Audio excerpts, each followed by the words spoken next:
Season 2 of the Modern Streamers League. I have with me Dylan Hand and Cyrus Corman-Gill, who is returning as a commentator for tonight. Sean Secrease will be back next week, so we all get to look forward to his lovely, lovely voice. But until then, I'm sorry, you have to listen to me and these two amazing gentlemen right next to me. So if you guys want to give a quick introduction, Dylan, start with you.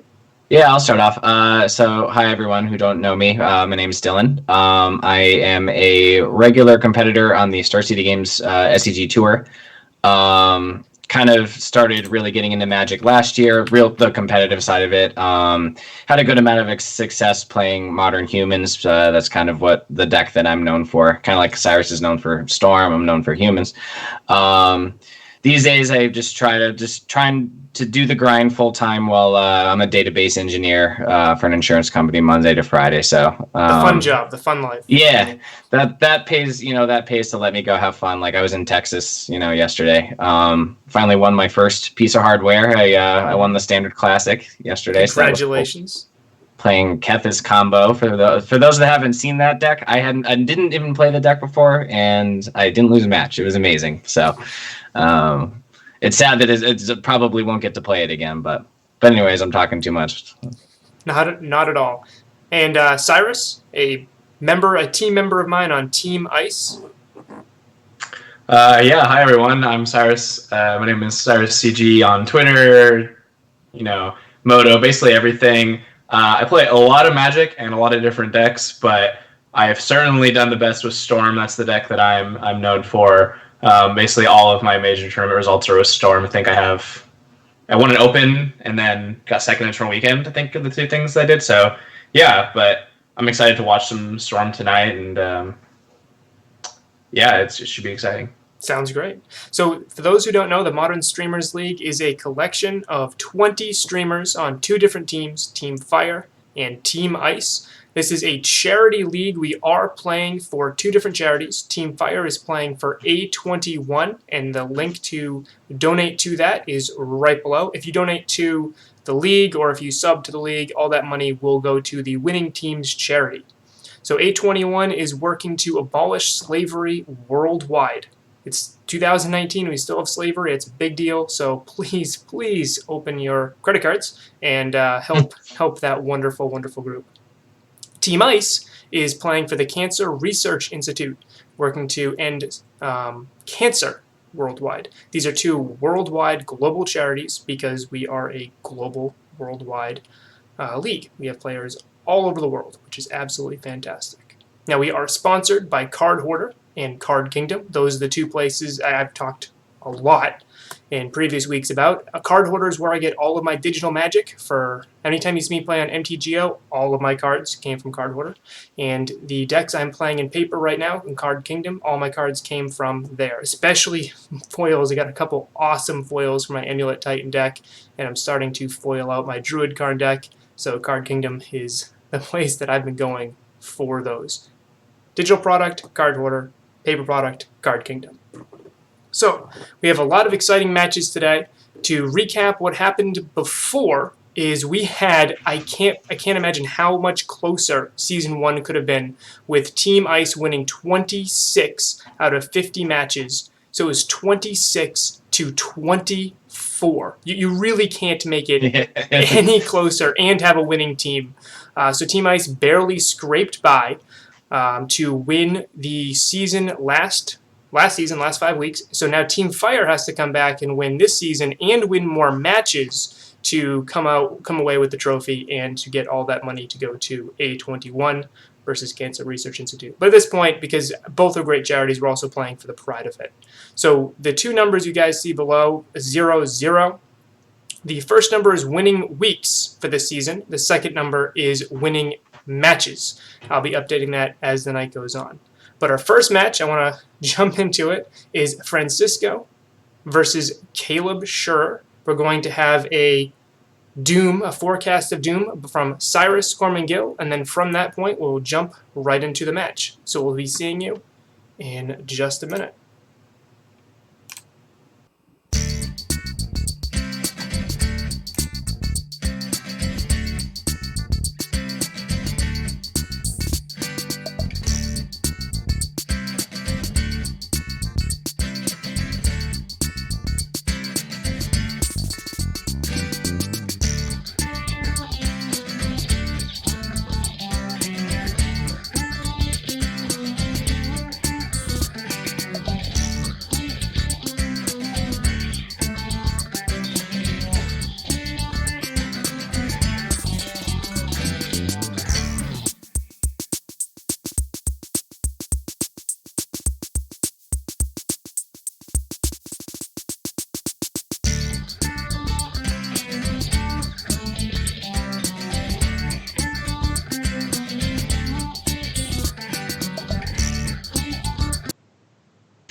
Yeah, so looking at these two decks, you have Caleb on Storm and then Francisco on Urza.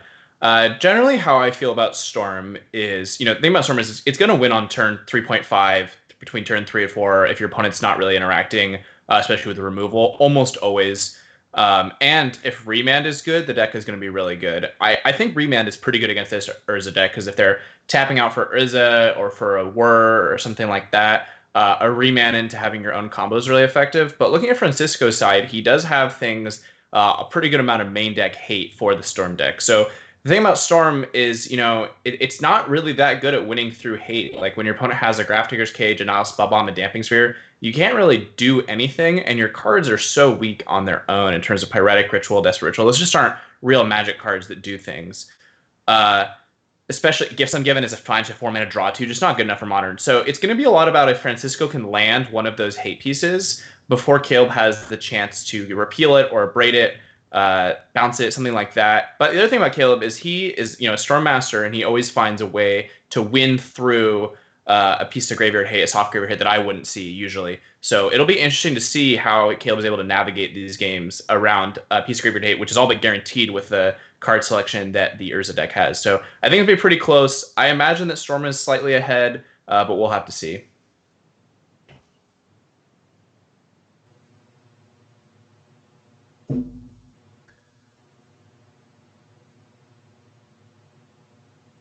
All right.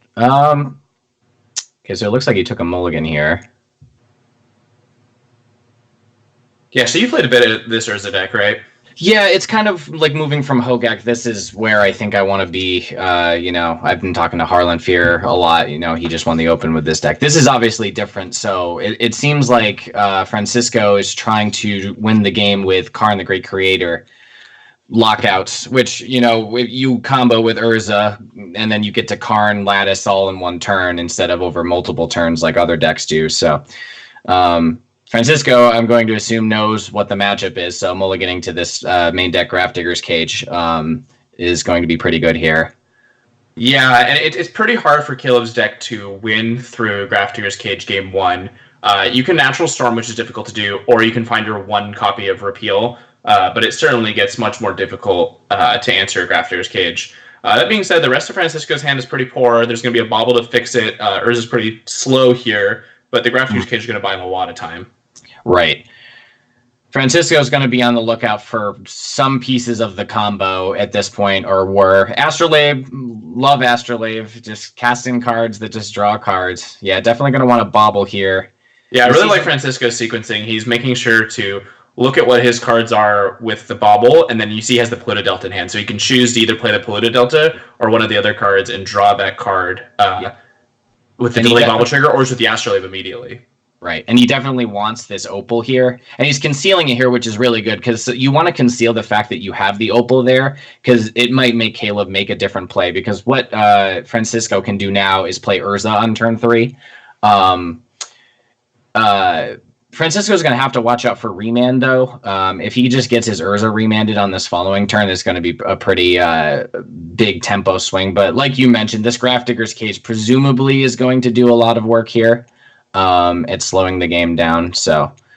Yeah, I really like that play of holding the Opal, because Caleb is so much more incentivized to either cantrip, to both cantrip and hold up Remand, if he knows that Francis is going to be able to either cast Urza or Karn next turn. Mm-hmm. So you see Francisco make the thumbs down there, because as I mentioned, Remand here taking up basically all of Francisco's turn here. Yeah, and Remand is so powerful at Baral, because not only does Baral cost reduce, it also has the clause that whenever you counter a spell, you get to loot, draw 1, then discard 1. And so Remand suddenly becomes 1 mana Remand, draw a card, discard a card, which is just so powerful. So, Caleb found the one main deck copy of Repeal. I see Francisco as a very animated individual. He's not pleased to see. I can only imagine that a Gifts Ungiven here is going to wrap things up. Because Caleb has one more piece of mana. Yeah, Gifts here is deterministic. So we'll see if Caleb can find it. He might just have a Past in Flames line. Yeah, Francisco and Caleb are the two streamers I've definitely watched the most of in this league. They both are masters of the decks they play and entertaining people. And really nice people. I'm friends with both of them. So He's crossing his fingers. All right, so yeah, so it's not guaranteed here, but it's all but guaranteed. Caleb is going to be able to draw most of his deck here. Manamorpho is just so powerful overall. It becomes 1 mana, make a mana, draw a card, fix your mana. It's really kind of the backbone of this Storm deck. So, yep. It seems like a lot of the time you need a second piece of interaction. Like if Francisco had a whir and he was able to whir for I don't know, I missed on the deck list if he has main deck Damping Sphere or not. He does have main deck Damping Sphere, yeah. Yeah, so if he had like the 1-2 punch, of having both of those, that would have locked the game up, but... yeah, I mean, game 1, Storm is mostly cold to the Grafdigger's Cage, but Caleb did the repeal, being very smart, so... we'll see what he's bringing in here. He's going to like to bring in the Tormod script, not leaving it as a Karn target. Karn is a little clunky against this deck. 4 mana is really bad against remand. I like bringing in all the discard and removal. Assassin's Trophy is not very good because, what are you going to do? You Assassin's Trophy them, and then it ramps them, which is just so bad. Same reason Path is not great against Storm. So... Right. Yep. You see him cutting Psy there too, which is typically there as a grindy card to try to interact with graveyard or artifact hate here too. Noticing that Francisco has these Mind Stones and he's eyeing cutting one of them. Definitely like that card because it puts you up on mana quickly, but drawing too many of those obviously not going to be fantastic. So yeah, I mean, you have something. So right. I don't love Ensnaring Bridge because I don't think Empty the Warrens is a very good plan against the sort of the Mythopter Founder deck anyways, so I think I would probably look to cut the bridge, because Storm just doesn't really empty for that much, and you'll often be able to just beat that with Thopter Sword naturally, even without Urza. And even if you do have Urza, then the Goblins didn't do anything, you just combo killed them. Maybe a Miser's copy of Karn is better than the Ensnaring Bridge, perhaps. Yeah, or maybe the Mind Stone. I think he's kind of thinking about this. From Caleb's side, he'll be bringing in all his things that kill artifacts, and then it looks like Francisco has a pretty good amount of graveyard heat with Grafdigger's Cage, now Spellbomb, Tormod's Crypt, and ways to find it. So I could see Caleb bringing in the pieces of the puzzle plan and shaving down to 1 or 2 gifts ungiven, and you kind of transform into this deck that's looking to just string together a few spells into a Grape Shot or 2. You could remand your own Grape Shot. Which gets to an interesting spot because you want to remand the Urza's cards, but then you want remand for your own Grape Shot, so we'll have to see. So I would be, so Francisco kept much quicker than I was able to discuss the hand, but obviously it's very tempting because this hand has a ton of graveyard hate. This hand would be a no-go without the Opal, but the Opal just makes it a slam dunk. Yeah, it's a bit interesting, too, because you have multiple pieces of graveyard hate, and then you also have an Ensnaring Bridge, which could theoretically answer the Goblins. It is kind of a bummer to draw this, have 2 Swords of the Meek. That card is not great. But, I think that if you looked at this as a 5-card hand, it would be one of the stronger 5-card hands. So I think there's a chance you could send it back, but I would have certainly kept this. Right. Does Caleb have Echoing Truth? That's my question. I think he's playing 1 copy. He definitely has a Rebuild he usually plays. Rebuild, okay. Yeah, which is 2 and a blue.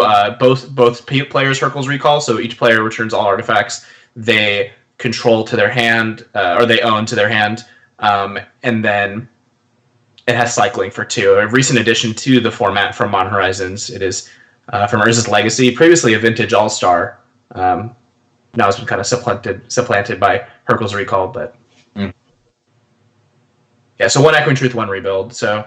Gets the Goblin Electromancer down. Francisco has so many good draws here. That's certainly one of them, right? That's one of them, yeah. I don't think you play Rowan Remand. You just jam, huh? So this is kind of like what you mentioned, where this bridge kind of feels like a paperweight here. Yeah, why do you think he decided to play the bridge rather than the Urza there? Is it to bait out a remand? Or because the thing about baiting out a remand is that you could just play the Urza again next turn anyways. I also just wouldn't pin Caleb on remanding bridge there. Yeah, I don't really understand not playing that Urza there. I must be missing something because Right. even if he remands it, you still get to play it again next turn. Oh, you know what it might be? He just wants to get another artifact up, and he's able to hold up the Nile Spellbomb activation. Okay, so he drew Foundry. Caleb is playing as though he has Rebuild or Gifts, one of the two, maybe both. We'll see if there's a Gifts on the end step here. No Gifts on the end step, okay. Actually, nothing there. You have to wonder what Caleb's hand is here. It might just be some counterspells. The interesting thing about sitting on this Urza here is that making a bunch of Thopters here right now, like you're kind of like you kind of want to force Caleb into using the rebuild like sooner rather than later, I would think, to give him less time, because if he has it, he's going to cast it like as soon as you put Urza on the stack anyway. So and this plan just seems like it's giving Caleb more and more time. But again, perhaps we're missing something here.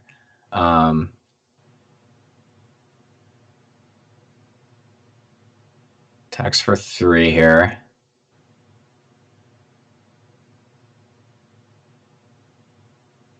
Because the thing is that if Caleb finds rebuild or something like that, the game could just immediately end almost right after, right? So.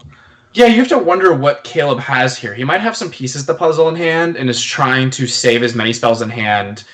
Maybe he has a remand plus a pieces, and he's trying to save as many spells in hand to combo off. Yeah, there's the remand. So you have to imagine Caleb is going to probably go for it here, unless, of course, he has another remand. Right. Because a lot of times post-Barbar Storm, you don't necessarily have the guaranteed win because your opponents have graveyard hate. But what you can do is say, well, I'm going to see a lot of cards this turn. It's pretty likely I'll be able to win, and it certainly does not get better for me. And picking your spot is one of the hardest things about playing Storm, especially post-board. So right. I imagine Caleb is going to try and kind of backdoor his way into a win here is his plan.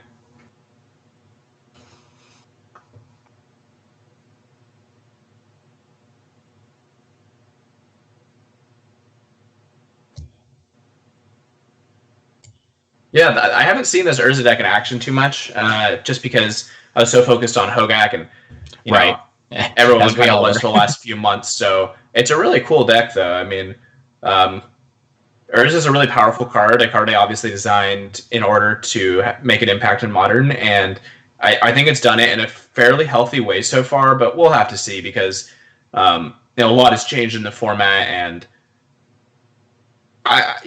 obviously, we know that 4-mana artifact-based mana engines are good and could have to be banned. It just happened not too long ago. So right, exactly. Urza kind of just you're playing a lot of similar elements that the KCI deck played. Obviously, Thopter Sword is a little bit different, but the crux of the deck is the same. You have this busted infinite combo that's not super difficult to assemble thanks to War and Goblin Engineer and things like that, though Francisco doesn't have a Goblin Engineer in his deck. But and then you have just a fantastic plan B because Urza just makes an enormous creature. Thopter Sword on its own is just a great value engine against grindy decks or creature decks to just buy you time and block. So you're not one-dimensional in any sense of the word. So yeah, how I feel about Urza compared to the card KCI is it's almost like the KCI and the Sai in of itself, in that it's the payoff and the engine, which when we've seen other cards like that, Pass in Flames, Mind's Desire, to a certain degree cards like Ad Nauseam, it gets kind of dangerous because when you're having your card be both the enabler and the payoff, you're suddenly playing sort of like a 1-card combo. So we'll have to see. So Caleb might have been doing some quick math there. He's splicing Desperate Rituals. Definitely a cool part about that card. Build your own seething song. Yep.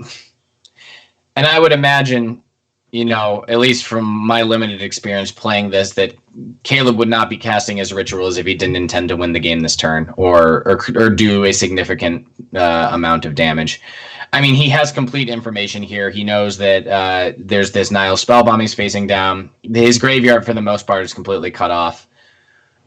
So I think Caleb might have... Repeal target Goblin Electromancer? Yeah, I think so. I think Caleb has a natural storm kill here, and he was Okay. making sure that he had the exact mana. Because the thing is that you do have to account for. Oh, you don't have to account for a life gain because of the fetch. So I think he's gonna have basically an exact mana storm kill, and maybe he had to draw into something with the repeal, like a spell or possibly something more important than that. Okay. Right. This would be a really interesting one to see from Caleb's side. It's really a treat to watch him play this deck. He finds ways to navigate around everything. He's just played so much of it. Right. A Braid on the Thopter Foundry. Okay. So he might have been trying to draw into something with the repeal and then miss, and now he's going to Braid the Thopter Foundry so he doesn't lose next turn. Right. Right, because Storm is in this position a lot where everything's kind of face up on the table, where it's like, I am dead next turn. I need to make something happen, be it whatever. So, Caleb's gonna. Okay, so there's a Grape Shot. Okay, so this actually deals with presumably all of the. Oh, Remand. Does that do it? Oh, this is lethal. Yeah. Oh, you just need to cast the Grape Shot just for. He found it. He found that play we were talking about to win through the Graveyard Hate, which is Grape Shot, Remand, Grape Shot. Yep. For exact. It looks like exact Storm. Awesome. Good stuff. Yeah, like I said, Caleb. I always just lose against my opponent's play Grafter's Cage and Spellbound Modern. I'm like, oh, how do you ever beat this? Caleb finds ways. And that's why we didn't see him casting spells for so long, is he was trying to hold those cards in his hand in order to generate the natural Storm. Yeah, because you can't be spewing cantrips and things like that too early if you need them to critical mass in one turn. So yeah, well played by both sides, but it was kind of what I said was that I kind of feel like Remand is just so good in the matchup, and that's kind of what happened, was that Remand kind of won both games in different ways each time. And usually when Remand is good, Storm is just insane because it's not good against very many decks in Modern anymore. But when it is good, it's really good. That's why I'm a big fan of Teferi in my Urza lists, just to protect from stuff like that. Teferi is just fantastic in that regard. So Caleb's pretty masked for early. I'm sure Caleb's dealt with more than his fair share of Grafdigger's Cages and Nile Spellbombs in his lifetime playing Storm. So I know when he plays against me, he always has to deal with Eidolon, and the white Eidolon. He always navigates through it, and it's just. he's such a great Storm player. Just dismantling Francisco right there with the hate cards. He had double hate cards and just didn't. Yeah, Nile Spellbomb, Grafdigger's Cage, dead on board to a combo. Finds a way to get there. So certainly it was a fun game to watch, and it just shows the power of Storm when someone really knows what they're doing. Francisco played well too, but sometimes what are you supposed to do? I mean. The repeal was really clutch game one, and then he found a way to navigate without really removing the hate game two, which is something that Storm can kind of transition into. Yes. Right. Urza plays a lot more face up as well. A lot of the time when you're playing against Storm, you are wondering what's going on, but thanks to all you're putting a lot of baubles and Arkham's Astrolabes and stuff like that in play with Urza. Caleb knew what he had to play around. So absolutely, and he did it very well. Like you guys were saying, he was staring down that infinite life combo, and he won right through it. Mm-hmm. So the next matchup we have lined up, I want to get back to you guys if you have more comments here, but the next matchup is my match against Cat Light. I am playing black-white Stoneforge Mystic. Some people call it Dead Guy Ale. But I know do you know the origin of that name? I don't know the origin of that. So the very first Legacy Grand Prix, Chris Pacula came into the finals, and Chris Pacula's deck in that tournament was black-white midrange, and he called it, Dead Guy Ale, a homebrew named after the beer Dead Guy Ale. Funny enough, he was playing 4 main deck Engineered Plagues, and I believe Dark Rituals to cast them, because Goblins was by far the best deck in that Legacy Grand Prix, and he lost to Goblins in the finals despite 4 main deck Engineered Plagues. So just a fun anecdote. Yeah, that's where the name Dead Guy Ale comes from. It's a Chris Pacula brew. Back when you could name things whatever you wanted. And yeah, so I'm a big fan of naming things what they are. Like Abzan Midrange, Abzan Company. Like those are 2 decks that I played quite a bit, and they tell you exactly what they are right in the name. Storm, it kind of tells you what it is right in the name. So I am playing that black-white Dead Guy Ale, and Catlight is playing her blue-white spirits list with Stoneforge, and I think it's kind of like a blue-white taxes list that kind of runs just enough spirits so we can still call it spirits. But And I believe Kat did well in Dallas. I know for the very least she made day 2, yes. playing what I believe to be the same deck. Same exact 75. I believe she started 9-2 and she fell. Then she flunked out at that, like fell 9-6 or something. I think that's how she started. So she did very, very well with this deck list. Yeah, Kat is the spirits master, and the deck had not been super competitive for a while for various reasons. One of which KCI was no longer there to prey on. The other being that Is It Phoenix was a pretty good deck against it. But now Stoneforge Mystic kind of changes that equation, and I've seen a lot of spirits players, including Kat, saying the deck is back, and she did well at the first event that Stoneforge's League also. I imagine, I'm inclined to believe her, so it should be interesting to see. This is going to be you're both playing Stoneforge decks, a card that's recently been unbanned, yes, and we're going to have to see how that card matches up against itself. And I'm playing a deck that I don't have a ton of familiarity with. I've been playing a lot of unfair decks in Modern recently, between Devoted Druid and Primeval Titan decks, so I was challenged by some locals to play a fair deck. So I am. This is one of the most fair decks. The fairest deck I could think of, but I'll get to that in the forecast of Doom, which I'll have in just a minute. So we'll see you guys on the other side.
Welcome to the forecast of Doom. So this is my match, TheSaintDoom with Urza Midrange against HellKatMTG Catlight on Azoria Spirits.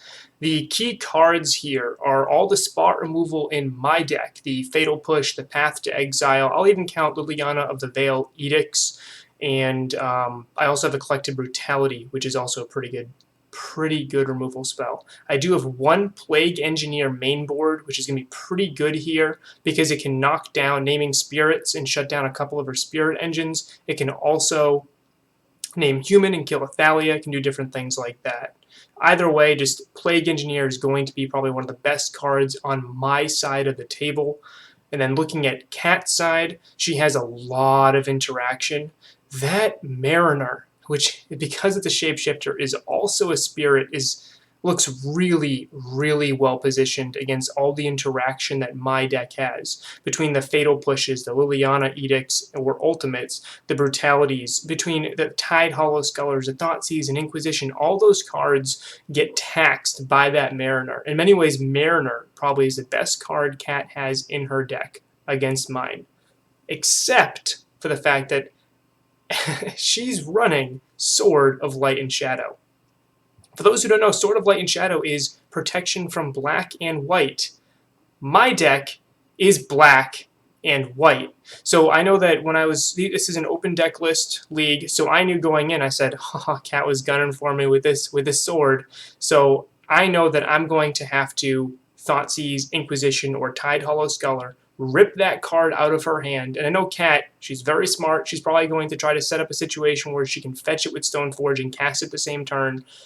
So then I don't have that opportunity to rip it out of her hand because that card will single-handedly destroy me. The only card in my 75 that can deal with that once it hits play is in my sideboard, and it's that really, really terrible Maelstrom Pulse that makes me lose 3 life.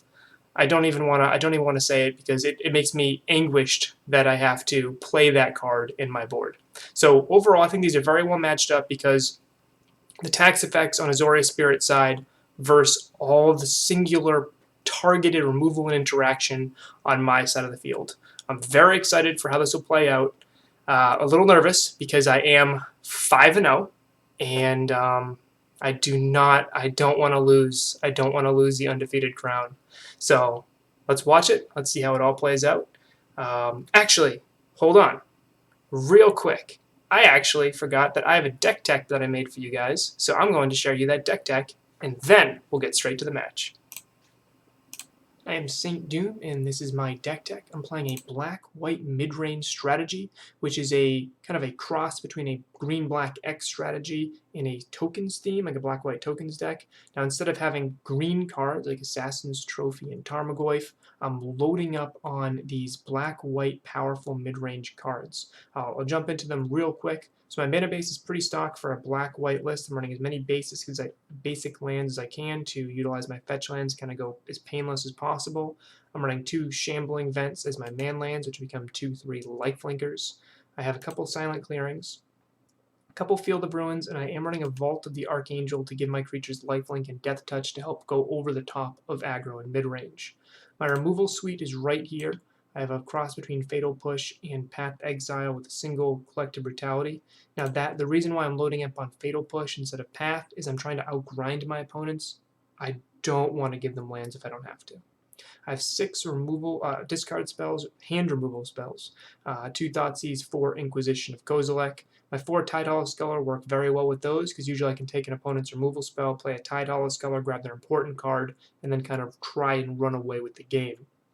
Liliana of the Veil also works well there because not only is she an extra removal spell that can deal with things that Fatal Push cannot, but she can also keep attacking my opponent's hand.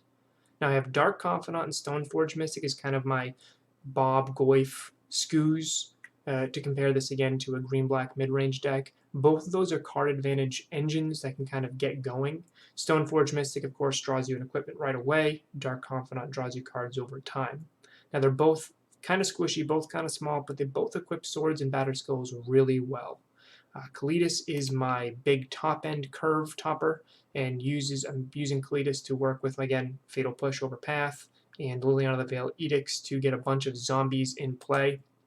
The life gain of Kalitas is also very relevant because that allows me to kind of take a little bit more damage from a Dark Confidant or from my Silent Clearings and still recover and still be alive. Of note, though, Tide Hollow Sculler is a zombie, so I can always sacrifice Tide Hollow Sculler to Kalitas to keep growing my Kalitas in response to some weird things. Just a cool interaction I found with the deck.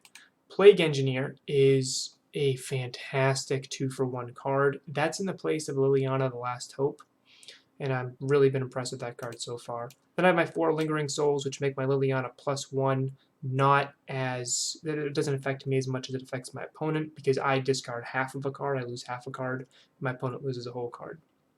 I chose Sword of Fire and Ice over another sword because I wanted to continue drawing cards and kind of beat up on small creatures, which is what this deck is kind of aimed to do. That card just does everything I want a sword to do. Batter Skulls, of course, an absolute include with Stoneforge Mystic. My sideboard has extra removal spells, Languish, which is able to, maybe one of my creatures like a Kalitas can survive if they have a weapon equipped. Any of my creatures actually with a Batter Skull equipped would survive a Languish, which gives everything -4/-4. So it sometimes can be a one-sided board wipe, which I like. Also gets around pesky things like Indestructible. more Plague Engineers to kind of load up against go wide strategies or specific humans or spirits or something to that effect. Anguish Unmaking is a catch-all to hit anything because I can't actually move enchantments with this deck. I have 4 Graveyard Hate pieces, 2 Stony Silence to hit artifacts specifically. I have Damping Spheres, which hit combo, big mana, even things like Amulet Titan, and Combo, which is anti-burn tech, because with Bobs, I do lose my sideboarding plan against burn is actually pretty rough here, and I actually need to bring in more things, and I need to take out more things than I can bring in. So having 2 really, really powerful hitters there is really important. So that's a deck. Again, black-white mid-range, really good against small creature decks, should be good against combo, which is what I'm expecting. I'm expecting tax decks and combo. This is not going to be very good against things like a big mana deck like Tron, however. Well, hopefully it works out for me.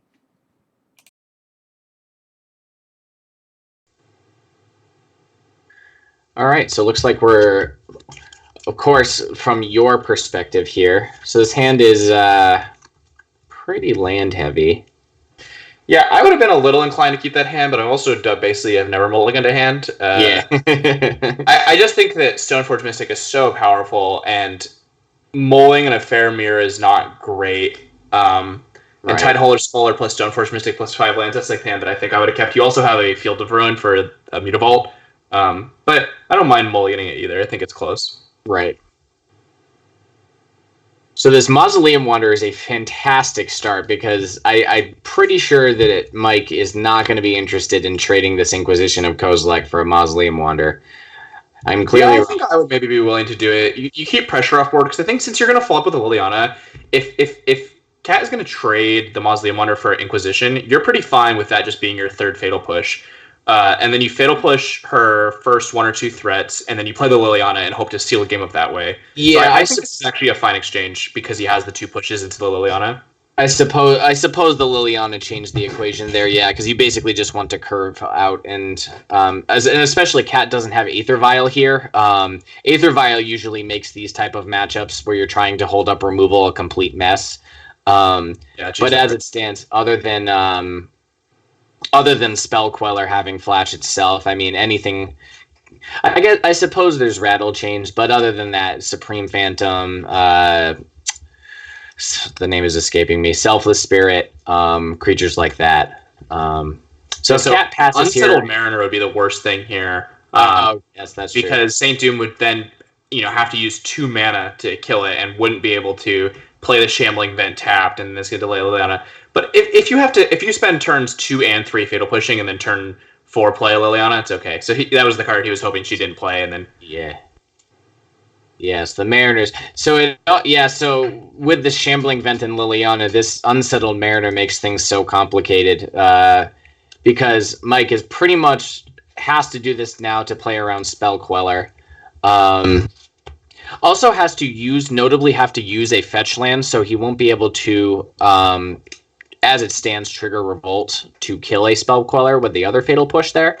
All right, so here's Stoneforge Mystic. Shocking. Cat's shocking also, so let me pull up her deck list. Oh, she's had a Giver of Runes. Yep. Okay, so I think that you just have to play the Tideholder Scholar here and take the sword because you can never beat that card. Which is unfortunate because it creates the play pattern of Path to Exile your Scholar and then Stoneforge Mystic and sword. But yeah, I think you're pretty okay. So a Phantasmal Image on the other side. So that Phantasmal Image actually looks to be pretty effective here. It can copy Stoneforge Mystic and go get Batterskull. So if Cat draws a land here, Cat just has. Okay. There is a Batterskull in the deck list, right? It's Batterskull and Light and Shadow. Yeah, Batterskull and Sword of Light and Shadow. That's the equipment. So okay. Yeah, I think that I would be inclined to make that same play, and Giver of Runes coming into play here. Oh, copy the Tideholder Scholar. So I think that's a fine option too. We're a little biased against that option because we know SaintDoom's hand, but right. Okay. So there's 3 different creatures with 3 different creatures. Yeah. Oh wait, no. Is Giver of Runes a core also? It is also a core, yes. So there are 2 cores. So the Plague Engineer likely would want to name core here. The interesting thing here is that the Lily Edict, a lot of the times when your opponent gets the choice of sacking a creature, they're just going to sack the worst one. All 3 of these creatures have a good amount of value here. I think I'd be inclined to sack the Stoneforge Mystic just because you've already shown Batterskull isn't your primary plan. I mean, it depends a lot on what Cat drew here. Right. But yeah, all 3 creatures are pretty strong. But since you don't have a Batterskull in your hand, I think it's the worst of the 3. I agree. But yeah, there's not like some random token in play. Yep. Notably, Cat, yes, and the other option is that Giver of Runes is definitely not an option. And Tide Hollow Sculler, Cat can presumably give the Tide Hollow Sculler protection from black on the following turn, and then kill the Liliana. And that costs 0 mana, and she'll still be able to develop her board as well. So, okay, so she chooses the Giver. I just don't really understand the incentive to keep her on Stoneforge here. We don't know her draw step, though. She may have drawn the if you drew a Phantasmal Image or something, that changes a lot of things, too. Yeah. Okay, so this Sculler is looking to trade with the Liliana. You're definitely never blocking there in a million years. Because there's a backup Giver. Okay, so she drew another Giver, which can change the equation. Yes, if there was another Giver, I definitely like that play a lot. So, and there's the right on time turn 3 or 4 Aether Vial. So, it's interesting here. These Lilianas keep kind of they're just 3 mana removal spells right now. And to be honest, that's not even that bad, right? Because they're also technically gaining 2 life every single time. You're at the point, I think, from SaintDoom's side where you kind of need to kill everything Cat plays the rest of the game with the risk that she at any point draws the Path to Exile, because you effectively can't ever beat the sword. Right. Oh. Wow, Moreland Han was fantastic. That's a pretty good one. He has a Plague Engineer, so... Oh, that's true. Yep. Plague Engineer. Well, multiple Modern Horizons cards come into play here. Yep. Oh, and there's the Field of Ruin to answer it, too. I think that I would still just Plague Engineer on Spirit here. I would be inclined to agree, yes. Liliana Edict's fine, too. I think the thing is that... Oh, this might be the... Well, this is interesting, right? Because now the Edict... Yeah, I think this just doesn't really make a lot of sense. Because what are you going to do? You're going to Edict, and then Cat's just going to make a Spirit and sack it, or sack the Stoneforge Mystic. You get to remove your Liliana. And you're in basically the same place you would have been in if you played the Playing Engineer. But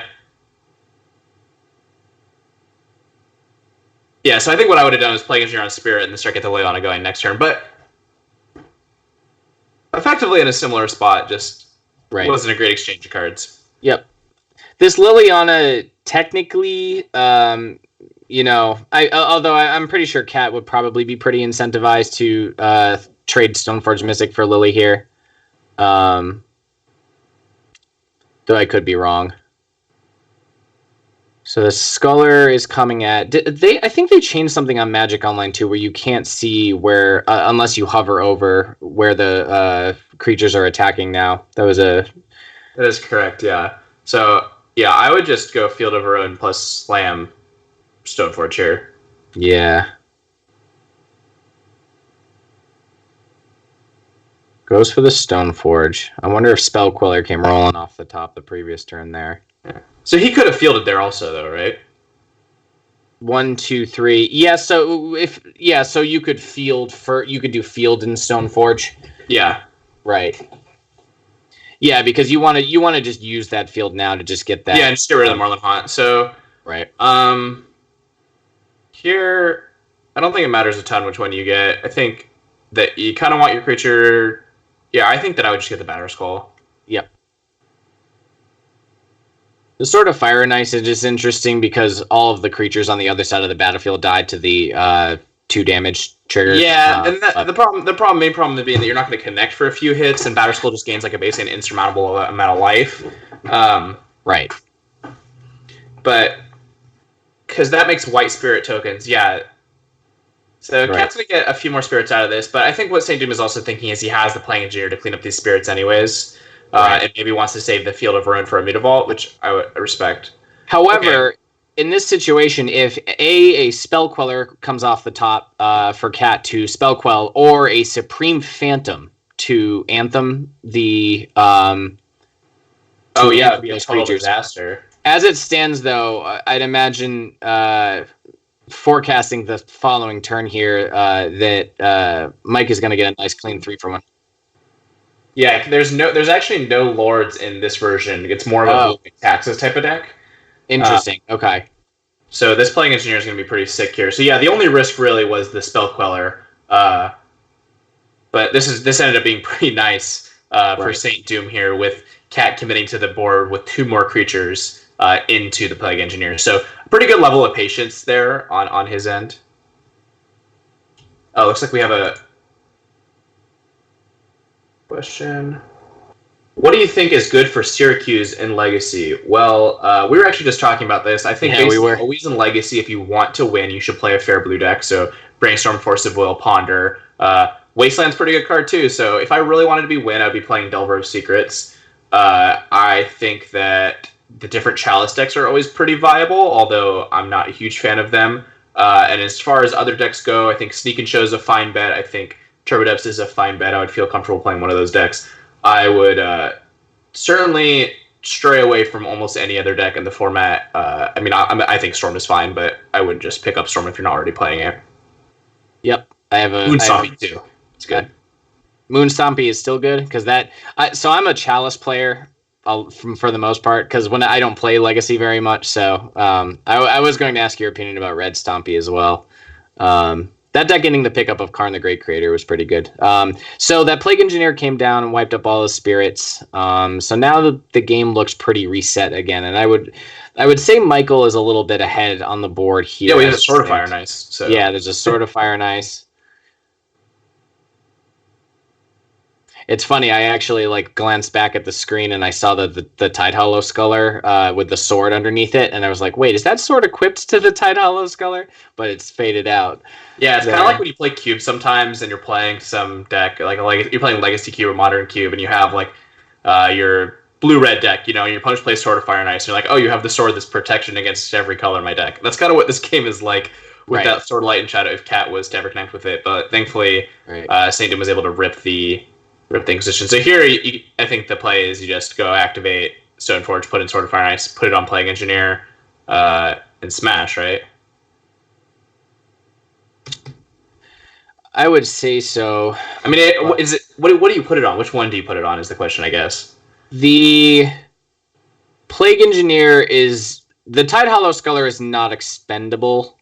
Yeah, I think the thing is that if Cat has another creature here and is able to do something like Vial in a Spell Queller or a Geist of Saint Trap and block the skull, or triple block the skull, or the game can Well, Spell Queller wouldn't be able to block it because it has Pro Blue, right? Oh, yeah, Pro Blue. And neither would Geist. Okay, so that's kind of an interesting question then, too. If you look at 3-drops that are in the deck, I guess Deputy Detention would be the only risk here. You could Deputy something, but it still might not be a risk worth taking, where it's just so unlikely you lose this game if your Tide Hollow Sculler never dies.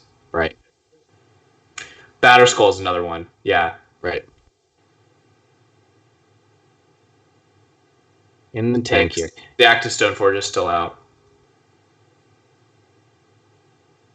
Yeah, I suppose Batterskull would be disaster here. Yeah, Cat can't have Deputy Detention, though, because if you had Deputy, you could just activate Vial. Oh, and then, no. Yeah, so Cat ripped the Batterskull, it looks like. Oh, and then concedes. What if she was bluffing? What if she was bluffing? No, Cat conceded. Oh, Cat conceded. Oh, yeah, okay. Yeah. I didn't even see that. Well, there's Languish. That's a card that exists in Modern. It is indeed, as well as that Anguished Unmaking. So, taking out some of the clunky spells. Some of these spells don't match up very well against Unsettled Mariner, which there are 4 copies of. Looking at Cat's sideboard, I imagine Disenchant's going to be coming in, and you probably bring in the Gideon, and then the Path. Yeah, I guess Disenchant seems pretty sweet for the swords and also for Tidehollow Sculler. Yeah, being able to actually kill Tidehollow Sculler is big game, and the Gideon obviously is a natural inclusion because this decade grinds. Mike's deck here grinds, and a card like Gideon is just going to run away with the game if it goes a turn or two unanswered. So yeah, Disenchant, aka strictly worse Nature's Chant in this deck because of the one copy of Waterlogged Grove, which can cast Nature's Chant but not Disenchant. But I saw someone point that out to Kat on Twitter, and I thought it was funny. Yeah. I've thought a lot about why they printed that card. And I suppose it's just, just strict minor strict upgrades to that sort of stuff for that interaction as you just described, but it's just not something you would obviously think about, right? Unless they print a card like that. Like no one's going out of the way and go, I really wish this was a green-white hybrid, version of Disenchant. Yeah, it's definitely an interesting thing. I'm not going to Syracuse, fruit of the loam. I live in California, so making a trip out a week before a Grand Prix to the other side of the country, when I'd have to also travel across the country to play a Grand Prix the next weekend, is not worth it to me. So I will be going to Grand Prix Atlanta. Plus, I won 100% of the Opens I ever played, so why go to another one and ruin that? Yeah, just never play another one. That's kind of my plan. Okay, I didn't even see Kat's hand there. I was too busy talking about myself. So Kat, SaintDoom took a Geist of Saint Traft that his hand is fairly cold to. The interesting element of this is that Kat has Thalia and Spell Queller, and Mike really only has one good answer to either. Yeah, you had to take the Geist there. Yeah. With the information of the Spell Queller, is going to main phase this too. So, God, why is Spell Queller counter 4? It counters 4 drops, right? It does. It does. So good. Why does it counter 4 drops? This is going to be an interesting back and forth. So Kat's hand is 2 unknowns, a Spell Queller, and a Path to Exile. As it stands, this Spell Queller is going to just kind of be sitting here for a little while. There are some times where you're supposed to aggressively play. Okay, so the Moorland Haunt now kind of gives a Kat something to do with her mana if she doesn't need to use the Spell Queller. Yeah, I think what I would do here is just cast Sword of Fire and Ice, and then I think Kat's pretty heavily incentivized to Spell Queller that, and then you're able to path the Spell Queller, and then untap play Kalidas next turn. Right. You don't even necessarily need to you don't even need to kill this, but it uses your mana in a pretty efficient way, and you kind of get to this interesting spot where does Kat even really want to fight over this? Like, does that really matter? And she likes not to because I think her plan is just the Moorland Haunt here. Yep. And she has 2 whole turns worth of activation, so she's going to be able to. I mean, it's not a blistering fast clock, the game isn't going to end really quickly as a result, and this can all be stopped by a top decked Plague Engineer. But well, yeah, thank you for the kind words for the loam. Eric's actually coming back from his hike. He hiked from Mexico to Canada this year, and I think he's coming back next month. So we'll probably drop another episode before Eternal Weekend. So it's exciting. Moorland Haunt is really good. It's nice. The Spirits deck, by cutting the color, gets to get a little bit more utility out of its lands, right? You get to fit in some more creature lands, the Mutavaults, and then you have Moorland Haunt, and then more of the Canopy lands. I remember. The Bant version, the really popular version of this deck from about a year ago, did play a singular copy of Moorland Haunt as well. Yeah, I remember that. It was a nightmare. Can do.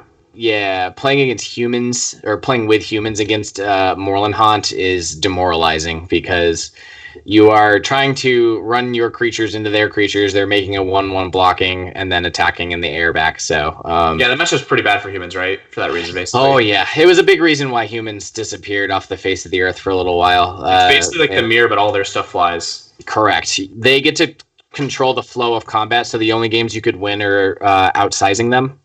Yeah, and with Giant Champion the Parishes.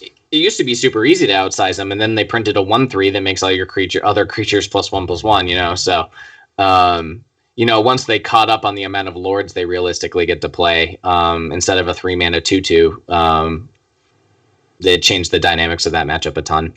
Yeah, it's pretty cool how that deck kind of developed. I know Caleb Durward won an Open with that deck a few years ago, defeating my favorite modern deck ad nauseam in the finals. But it just kept developing, and then it became a tier 1 strategy after being a fringe deck for a long time, and then dropped off the face of the earth as decks often do in Modern, and then now it's kind of back. Hopefully. Yep. I think tribal decks are just I think tribal decks and big mana decks, things like that, are just cool elements of Modern that get to exist. So Kat is just really hoping that a Plague Engineer does not come down here. Yep. But barring that, though, I don't really know how Michael can get out of this, because now he has to. Although he can. Yeah, probably want to cast Battleshield, because I really don't want the path that you know about to be used on Kalidas. Yeah, I mean, if you cast Batterskull and then play the Kalidas and then path the Spell Queller, and then you're able to equip Batterskull. I guess you don't really need to equip Batterskull to Kalidas because it already has lifelink. The problem with the path line is that it's contingent on Mike drawing a land next turn because of the Unsettled Mariner. This Unsettled Mariner. Oh yeah, good point. Nightmare here. Yeah, and Mike can kind of just risk getting tempoed out here. Right. It is a significant amount of damage that's going to be coming through every turn. So. Oh, what up, David? How's it going, dude? Yeah, when you said you want an open with 4-color Loam, you meant way back when the deck was aggro Loam and played Countryside Crusher. That was a different time in Magic. Okay, so here's a Lingering Souls. Yeah, I mean, you just smash here, right? Yeah, I would. You definitely don't want to try to equip the sword or anything like that. The Lingering Souls does create now a good sequence in case Spell Queller wants to come down and hit the Lingering Souls, because you'll have the 2 mana flashback. Even though by casting it, it's going to be obvious that Mike probably has a path, but drawing a 3-drop or a land was pretty good there. I mean, drawing almost anything was good that turn because a land's great and a spell is pretty good. So yep.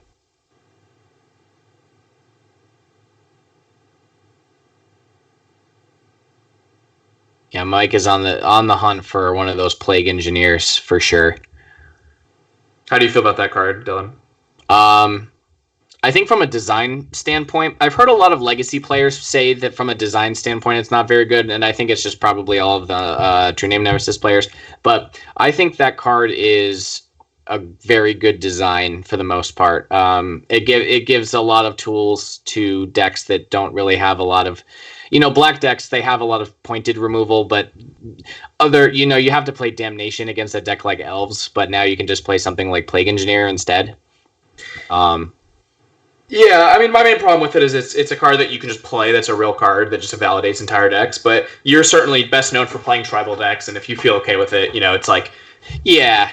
Yeah, I mean, turning my Mantis Rider into a 2/2, Yeah, humans it goes a little beefier. Renin 6, I think, is, if we're going to talk about me, as from the perspective of humans, I think Renin 6 is a significantly more egregious design than Plague Engineer is, realistically. Because it's a 2-mana Ob Nixilis. It plus draws a card, minus kills a creature, ultimate wins the game. It's insane.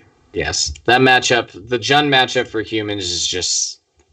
Yeah, I felt pretty okay about that matchup before because I felt Thalia was so good against them, and that card is not nearly as good with Thalia on the play. Still fine, but the matchup got a lot more play draw dependent, where before it really didn't. Aether Vial is also very important so that you can put in your creatures at instant speed, so Renin 6 can't deal with them. But they still have other removal too, so it's not fantastic. Yeah, so Mike doing the exchange that we were talking about earlier. Also, hello, Ghost X Empire, Modern Streamer. Yes, I am in fact the SCG Vegas champion, the one that you teamed with for that event. So the spirits are going to do a really good job of preventing Mike from getting tempoed out. Yep, absolutely. It's actually doing a Plague Engineer impression here by just completely stonewalling the other spirit and the Selfless Spirit. So yeah, with no lords in the deck, it's a lot. I think that this lines up pretty well for Mike because he's able to just, Lingering Souls and then tons of removal. I think he kind of hit the nail on the head where the main card he cares about is that sort of light and shadow. And if Kaz not able to get that down, he's in a pretty good position. Yep.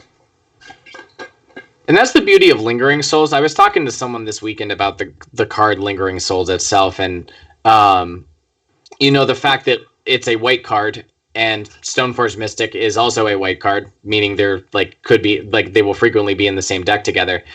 These Lingering Souls tokens for the last X amount of years in Modern have basically just been 1/1s. They've been attacking as 1/1s, but now they're going to be attacking a lot more often as 5/5 Vigilances with lifelink, or with Sword of Fire and Ice on it as well, or something. So,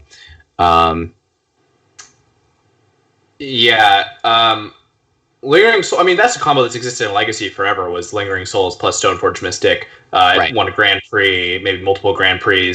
I know Vidianto Wijaya won a Grand Prix by casting Lingering Souls, and then one of the tokens got removed, and they got ate by a Deathrite Shaman or something. And I know in the finals he beat Pat Cox by writing that one Lingering Souls for 12 points of damage or something, which was pretty sweet to watch. Right. But yeah, when you're able to just have a bunch of fodder for your equipment, it definitely changes the equation. And also, one of the things that you risk with the Stoneforge Mystic decks is getting tempoed out by some decks. And Lingering Souls does a pretty good job of not getting tempoed out just because it makes 4 blockers. So it's a pretty effective card there. And it's not a natural curve, but in the sense that it's a curve in the sense that you can go turn 2 Stoneforge Mystic. They're going to kill your Stoneforge Mystic, of course, it's Modern. And then turn 3, you play the Lingering Souls. Turn 4, you flash it back. Turn 5, you can play the Sword plus Equip. Or cast the Battle Skull. It kind of is a good curve filler in these Stoneforge decks. Right. I think that... God. So you're basically... Are you going to trade 2 spirits for the Selfless Spirit? And I think that I would be inclined... God, but the Sword of Light and Shadow can get it back. I'm thinking of a play pattern here that involves putting a sword on a spirit and then holding up path for whatever targets. Although Kat does have 2 equips for next turn too, so maybe you just want to whittle down the amount of creatures that she has. Yeah, that's kind of the issue I'm seeing, and that play makes sense to me. So how do you feel about Burn in this meta? Someone asked real quick in chat. You need to continue to be a good deck. It was the most popular deck in Dallas, which isn't really surprising given that apparently Dallas geographically is just a very popular burn heavy meta. But a lot of really, really, the top brass of the SEG Tour, most of Lotus Box, 3 Lotus Boxers top 8'd with the deck. So, Okay. I think it was a very good choice, and I think it's fine moving forward for sure. Yeah, so mine's kind of an awkward position here because Sword of Light and Shadow is going to connect next turn. The biggest problem with this play too, playing the Kalidas pre-combat, is that Unsettled Mariner's ability also triggers on. Okay, that's interesting. Oh, so if the sword trigger is all one ability, right? So Unsettled Mariner is going to stop this ability completely. Yeah, I personally just missed that, and there's a chance that maybe he did as well. Yeah. These new cards, this can be sometimes just hard to think about how they interact with things that you're used to playing. He's reading it now. Yeah, saying, he's does that make sense to draw a card? Yep. Yeah.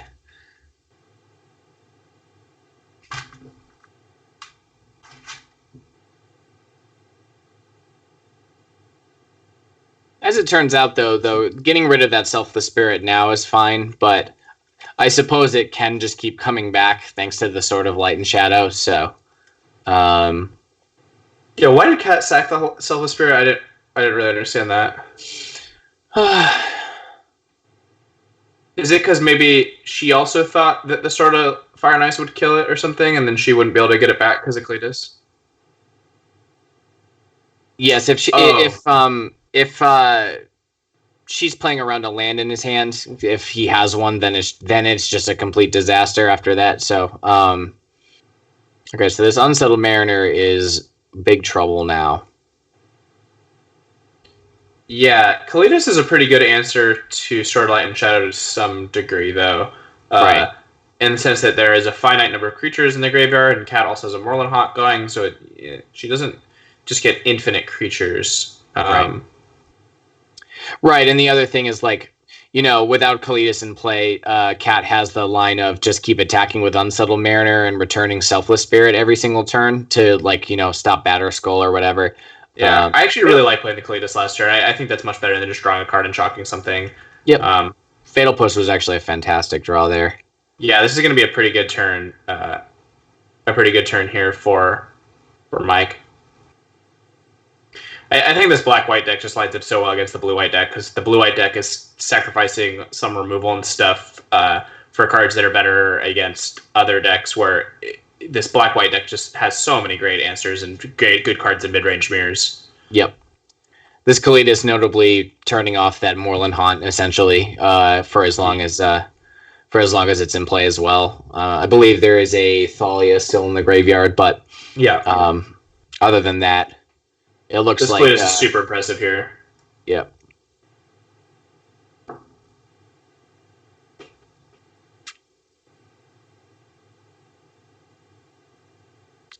Is Cat bluffing again, or is this actually Batterskull this time? Yeah, you wouldn't pay the 1 life here unless you had a Batterskull.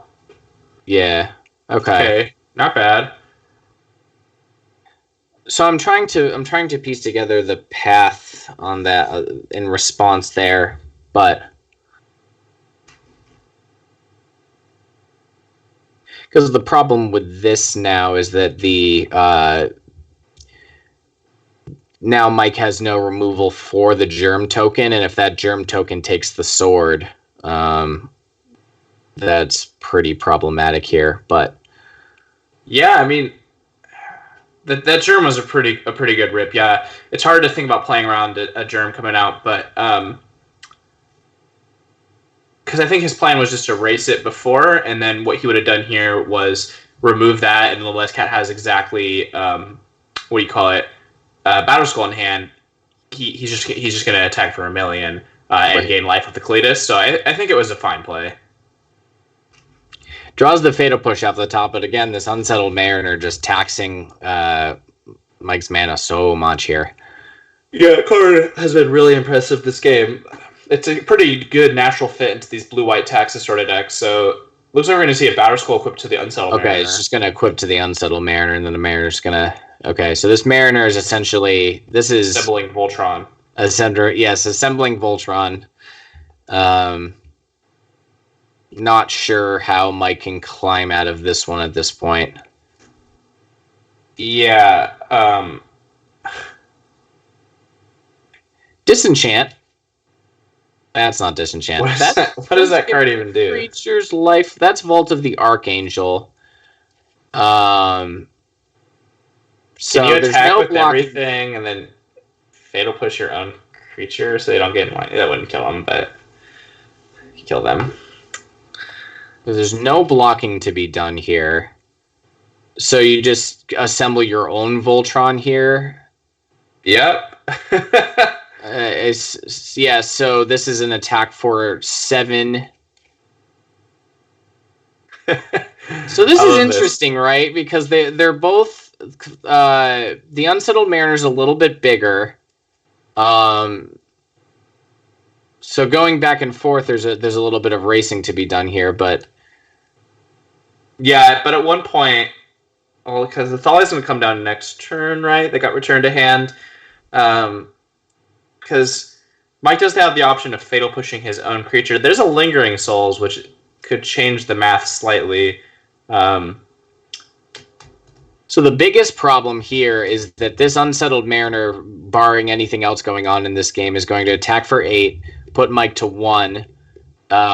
Mike's going to attack back for 7, go to 8, and then it's just dead on the crackback on the following turn. So yeah, Sword of Light and Shadow is really good against Mike's deck. Like, is my assessment. I suppose. Yeah, someone in chat just pointed out Liliana of the Veil would actually be a very solid draw here as well. Yeah, I think there's still 2 copies. Right. The problem is that Thalia and Unsettled Mariner are going to make things cost a bajillion mana. I think Mike would have more than enough, though, because Fatal Push would cost 3, and then Lily minus plus the cost is 4. So that's a total cost of 7. Yeah, this is a close one.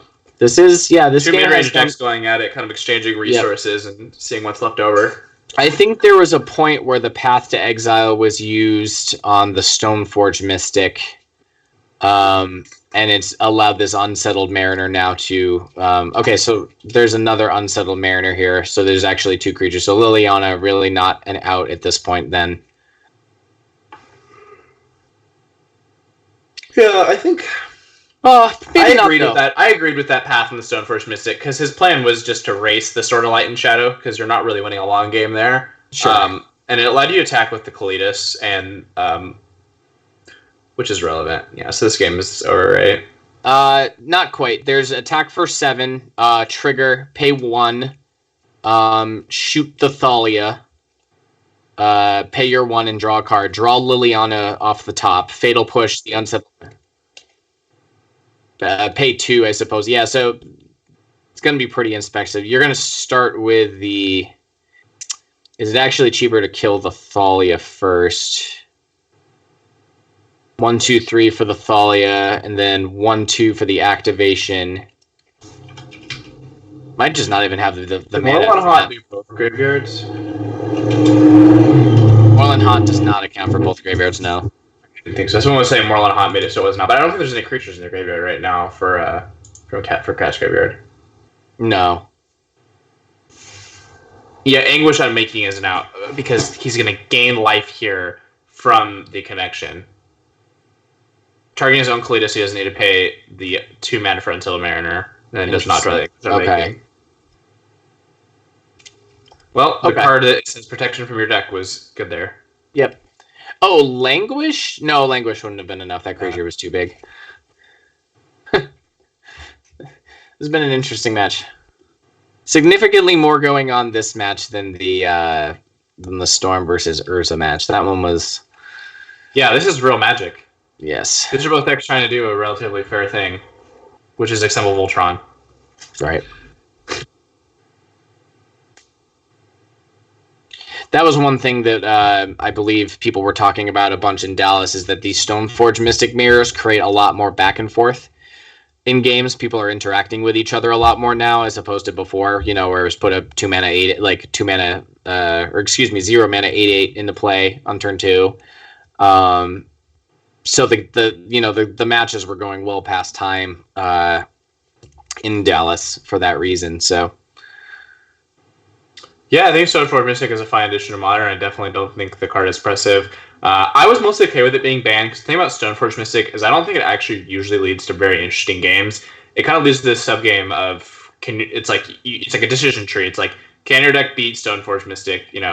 If yes, whatever, you don't care about it. And that's a lot of decks. That's combo decks, things like that. But if no, you need to have removal on turn 2, or oftentimes you just lose. And at the end of the day, it's still 2 mana draw 1 card, which is like just right. or 2 mana 1/2 that draws a card is still just a fine playable card on race, especially with Chase the Mind Sculpt in your deck to shuffle, and the extra card being a relevant thing. So I was fine with it being banned, just because I think the decks that it the decks that it keeps down, are just fine decks to have, which are like fair creature decks, but no one's playing Zoo or anything anymore anyways, and I don't know how effective this card is against humans. I imagine it's pretty good, but so we'll have to see.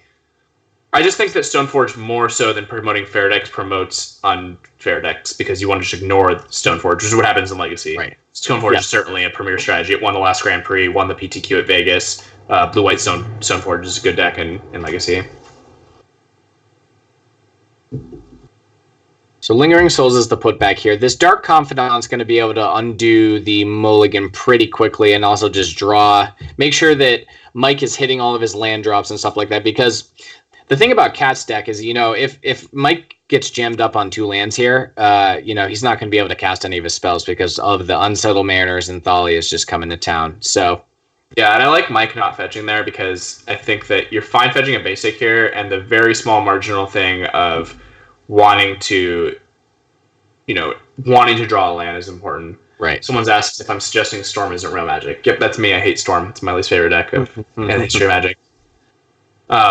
So the difference this game is that Cat has an Aether Vial, and assuming that there are creatures involved, that card is really good. Oh, yep. So Cat missed her second land. Right. That has the Aether Vial. So oh no, yeah, Mike, oh boy. The play was supposed to be silent clearing, I think, there, and then the swamp.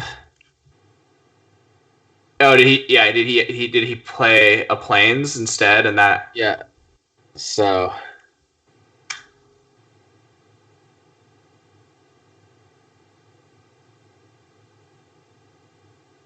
So there's presumably going to be 6 spells over there too, as well. So. That's fair. I disagree about K-Command being a better card in Modern than in Legacy. K-Command is really good in Legacy, but... That is a lot of Path to Exiles. Holy moly. I'm a pretty big fan of taking the... I would just take the Giver Giver here. release. Yeah, then you don't get to activate Vial and put it in. Yeah, it just doesn't get to activate Vial at all. Just the tempo. It's interesting the cat didn't Vial in the Giver runes there. Yeah, I thought the same. The Thalia is, in a way... you probably don't want to be that aggressive with the Plague Engineer and name human on it, but... God, Aether Vial is so good. It's just going to make a million mana this game. Yeah, there's another Aether Vial. Vial in Thalia, presumably. Yeah. The hand is Path past Selfless Spirit. Notably, if Cat does not draw a land anytime soon, that Lily was a really good draw. Now Mike's thinking about exactly how he wants to spend his mana. He's like, no more Yeah. slip ups with the mana. It's tough because, you know, this turn could have been Batterskull, Lily, but...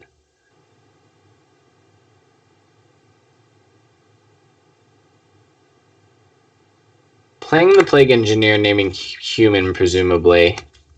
Yeah, this is fine. I mean, you can't cast other spells You here. can't cast Lily, yeah. And Lily. you're immediately getting a 1-for-1 out of... You're getting a 2-for-1 out of this because they're going to path your Plague Engineer maybe at some point, and, you know, you're getting a 2/2 Death Touch if not. So I think this is a pretty good exchange. Yep. Notably, the paths are once again unlocked in Cat's hand, so...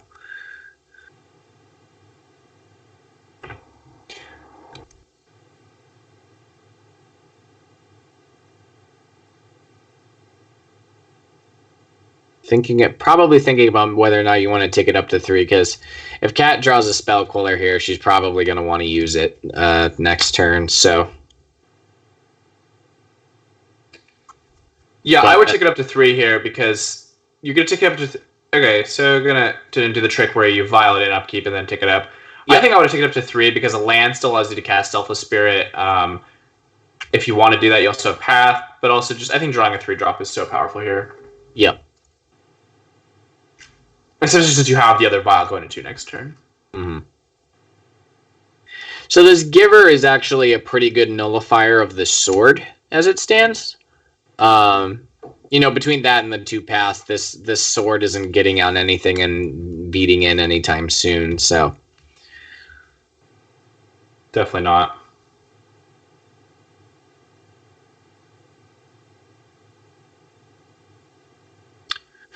Okay. Not a bad draw. Yeah, you know, discard really is wanna- usually not the best on this turn of the game, but since Cat's a little stuck on mana, it's going to be pretty good here. Right. I just really want to whittle down these Path to Exiles because there's just a million of them right now, so... Yeah, and you get some information if you need to play around any Vial shenanigans on the next turn. See if Cat did in fact draw a Spell Queller on this turn, which would be a pretty heavy incentive to, you know, cast Lily on a... So if Cat... So Cat has 2 cards in her hand now, right? So there's just 2 paths. So yeah. now I kind of want to play the Lily tick up and take the other one. Yeah, you're just saying the sword is not... Because the thing is, the path is to... You're just basically discarding a card to force Cat to use her path, right? Right, because this is going to just get pathed now, and then and Lily's Edict isn't super great. Well, it's going to get path anyways, and here your Cat's going to have to use the path anyways, and the next turn you get to still allow an Edict, which isn't great, but... Right. The extra mana is like, also not terrible here, because you can always just cycle for the silent clearing, and... Although I guess it was just going to get path anyways. Right. Yeah, I think I like that play.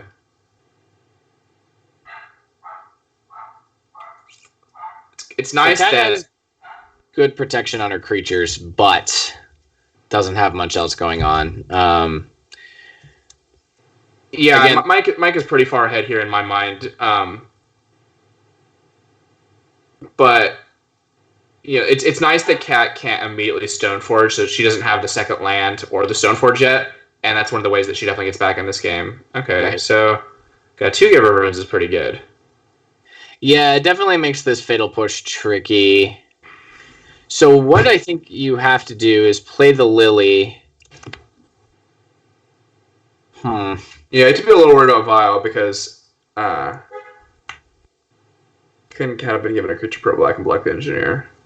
Probably. I didn't know. I kind of want to play the Lily and see what happens to it.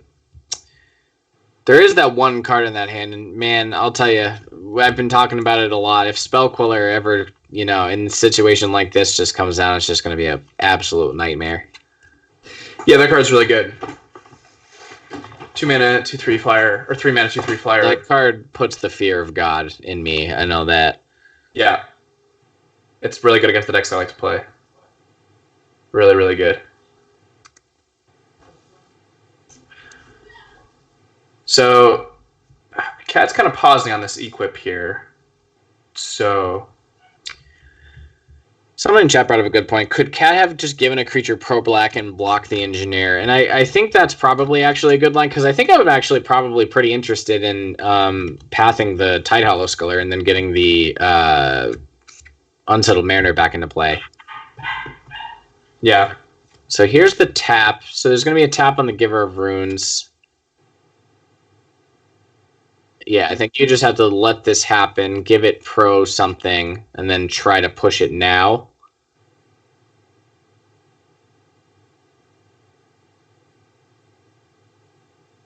Okay, so I see what's going on here. So, Fatal Push.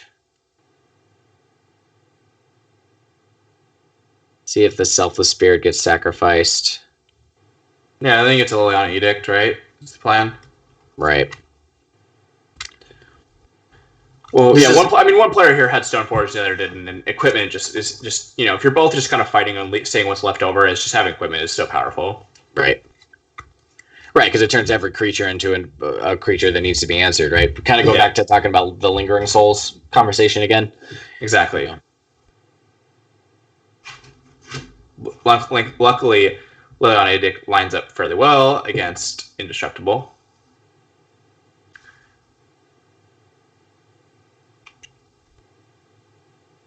If Cat has a disposable creature in her hands, I could see this actually working out pretty well in her favor, because again, these double givers are going to be okay. So sort of, right? Because then you kind of price into killing the Liliana next turn, right? And then it's like you're still not really close to beating that Sword of Fire and Ice. Yeah. Okay. So there was another Selfless Spirit. So the Selfless Spirit's going to be able to clean up the Liliana. But now we're in this point again where there's one Giver of Rune territory, and it's not going to be able to really stop this Sword of Fire and Ice. Yeah, and even one Sword of Fire and Ice connection almost certainly in the game. So right.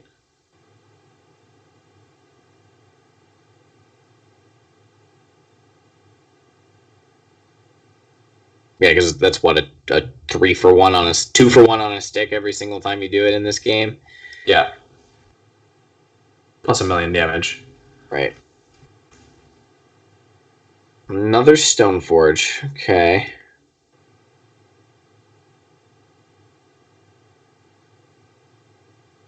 This smells like a Spell Queller.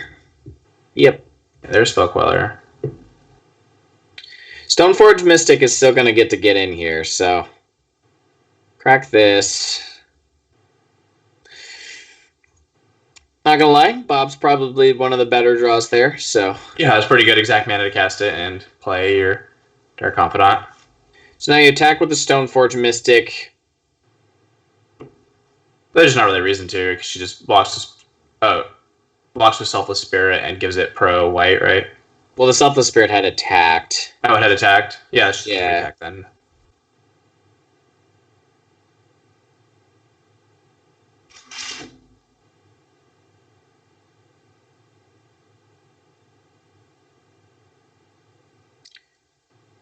Lingering Souls, pretty. Ooh, Languish is interesting.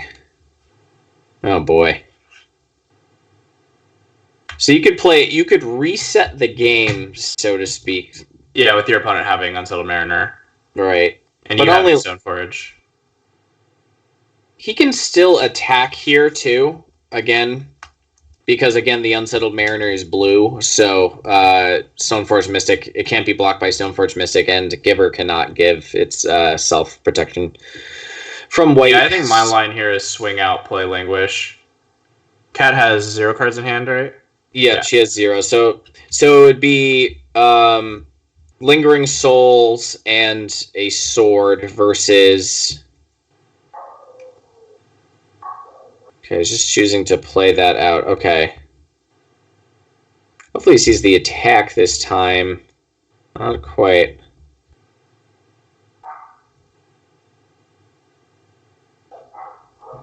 Are we missing an incentive to not attack there? I'm trying to think. Oh, yeah. He might just not be thinking about how the protection from blue lines up against the blue creatures that are in play here. Mike admit that it's one of his first times we're playing this deck, so and his board states can get a little complicated when you have multiple protections going on and Giver of Runes, and you're thinking about how to best sequence your spells, and then you're like, oh yeah, there's the whole combat step of the game, which is why I tend to prefer to play decks that get to ignore that step, because then you get to think about the other parts more. But this is certainly not the easiest board state that's ever existed. Right.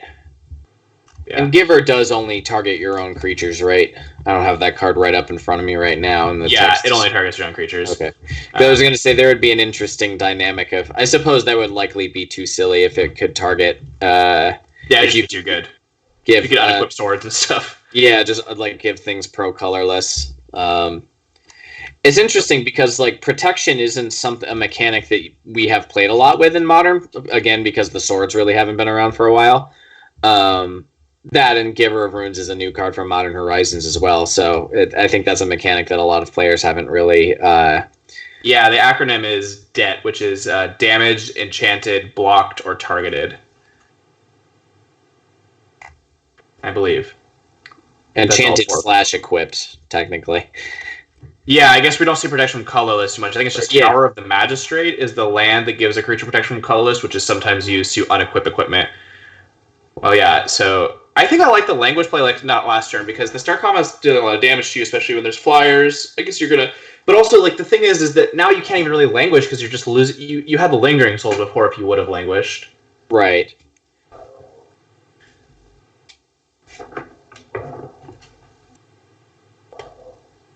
Still think you gotta here, especially because of... I mean, then yeah, but then you're going to 1, and you have...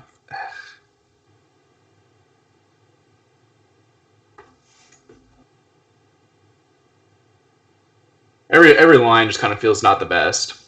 Right. Well, so Mike gets to cast a Stoneforge Mystic from underneath the Spell Queller as well. Oh, okay, yeah. So then he has a blocker, and then he gets to... Okay, that's actually fine.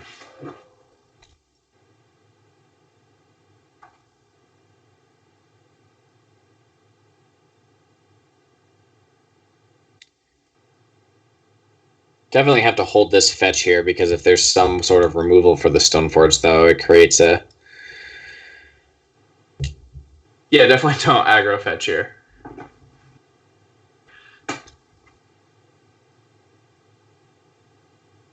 So Cat has to be thinking, why would he make this attack and not play the Cletus? The only thing that possibly makes sense is Languish. Right. And deck lists are public, again, correct? This is the first time on the show, so Cat can literally see that Languish is, there and coming, so... That was a long match.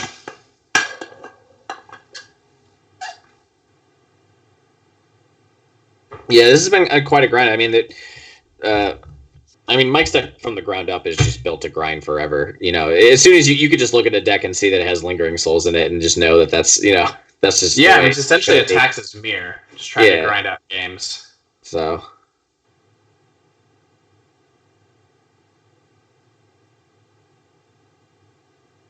there's the Pro Blue on the... Basically, the Selfless Spirit is the only creature that could really set up this protective block there So Mike did get a bunch of damage in there, even though I think the blocks were technically free from Cat's side there, but so we're gonna get a complete reset here. Yeah,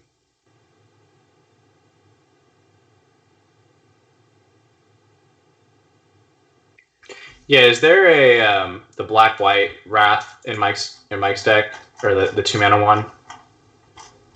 Zealous Persecution? That would have been sick there. Yeah, I guess it's not really a card in Modern, but it's a cool card. Yeah. Are you supposed to fetch and equip the sword to the Stoneforge Mystic here? Oh, Apparently, Mike. You just lose to a flyer. I wouldn't do it. Well, there's no. We know the contents of the opposing hand. Oh, okay. We know Cat's hand. And I was thinking about Path to Exile, and then I realized that 3 Path to Exiles have been cast in this game already. So Yeah, I would do it then. That seems fine to me. Yeah. It lets you block the Mariner profitably. Right. I guess Spell Queller as it stands still does it though, although Cat plays the land out, so perfect. Mike gets to work with perfect information here, so You need to think about the information versus thinning a little bit here. I think the information is a bit more valuable, but you could. right. There's always the land played was the plains, so. Oh, geez, yeah then. Yeah, so definitely start by attacking here and get that Mariner out of here. Yeah. Because you present a 2-turn clock here, right? Because you play the Stoneforge Mystic, it's going to connect for 3, put him to 7, kill the Unsettled Mariner, paying 1, and then you play Kalidas, or even Batterskull if you're feeling so inclined. Yeah, the protection from blue. Looking at Cat's deck list, it didn't really jump out to me. The protection from blue is so good, but it is actually pretty powerful against a lot of threats. Yep. Really looking for that Sword of Truth and Justice. That would have been the. Yeah. I don't think the abilities on that one are in particular. Stuff, right? What's that? Can you proliferate your opponent's vials? Is that what that card does? It's like pro blue, pro white, and you could have taken up the vials. Dang. Put a counter on a creature. I think it's put a counter on 1/1 counter on a creature you control, and then proliferate. Yeah, so I think this game is over, right? I would tend to agree with you on that one. It's been a long journey, but yeah, this is a close one. I mean, at the end of the day, I think Mike's deck does just grind a little bit better. We saw a lot of kind of like what you described. There's a lot of mechanics and gameplay in Modern that we haven't seen in a long time. Again, the protection was really, really big in that game, right? I think both players a little bit missed back and forth at with the Giver of Runes and the Selfless Spirit and things like that. So yeah, Mike moves to 6-0, the last remaining undefeated player, I believe. Yep, pretty impressive. I'm back. That was a slog, Michael. Yes. Yeah, I'm a little tired now. Let's just call it, right? You're telling me. Almost an entire round. I think that was a 40-minute match right there. So, yeah. But we are all tied up. Team Fire, Team Ice, 1-1. I am also very excited to be 6-0. Only undefeated player from Season 1, and I'm glad to be carrying it over for Team Ice. Glad to be helping Cyrus and my other teammates out right there with a win, despite my terrible punt of missequencing my lands and then later forgetting about protection from blue. Yeah, those are things that I would have done a lot of things like that too. So I've never had protection issues before, and protection from blue is the least. When I'm playing Sword and Fire and Ice, not because it gives protection from blue, but because it gives pro red, and it's a shock, and it's a draw card. Pro blue is... Yes. I never thought that would be relevant. Yeah, I guess it comes up a lot in Legacy because of Delver Secrets and True Nemesis, so I always am thinking about it, but... Yep. Yeah. That card is definitely just on its face has the best, activated, on contact with your opponent, does the best thing, so... Yeah, shock and draw card. Imagine playing against that card in Limited. God, equipment were so great just in Limited back in the day. Electrolyze every turn, which in and of itself costs 3 mana. Right. Yeah, absolutely, Capolo, absolutely lucky every week, especially when I played against you, and I'm very thankful for that. The Rubbins. So I do want to thank again our sponsors, Card Hoarder and Card Kingdom. Card Hoarder is where I buy all of my digital products, and Card Kingdom is where I buy all of my paper products. So whenever you need to buy a deck, buy it online, Card Hoarder. Buy it in paper, Card Kingdom. Buy it in both, well, you know where to go. Card Hoarder for online, Card Kingdom for paper. It's where I buy all of my decks from. They're fantastic. They're quick. They're safe. I've never had an issue working with either of them, and I've personally given them. My wife might be watching. I don't want to know how. I want to tell her how much, but thousands of dollars, because modern decks are not cheap, and I have a decent collection. So yeah, I've been using Card Kingdom since probably 2005. I can remember buying the original Shocklands from them. I'm pretty sure, and they've always been great. So yeah, you guys I think that was them. It's been a long time. Yeah, I was also a baby, but I was just playing a lot of Magic still. I started playing Magic when Shocklands were printed the second time. And I guess I've been through now the third printing of Shocklands at this point as well. Lots of Shocklands. Lots and lots of Shocklands. I also want to remind everyone that this league is for charity. Look below. Donate. Absolutely. Team Fire is playing for A21, looking to abolish slavery everywhere. And Team Ice is playing for the Cancer Research Institute, looking to end cancer worldwide. Both very good charities. If you do sub, the winning team's charity will get all of that money. If you donate to the league, that's where that money goes. Or you could just donate directly to the charity right below. So we're going to take a quick break. Then we'll be back with a forecast of Doom, and then on to match 3, which is Spiderspace against Dido. We'll see in a minute. If I can press the button.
Welcome back to the Forecast of Doom. I hope you guys are enjoying the music.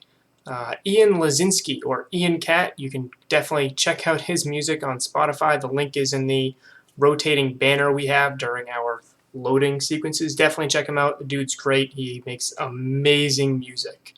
So this matchup here is Spiderspace against Dido, White Death and Taxes against Grixis Death Shadow.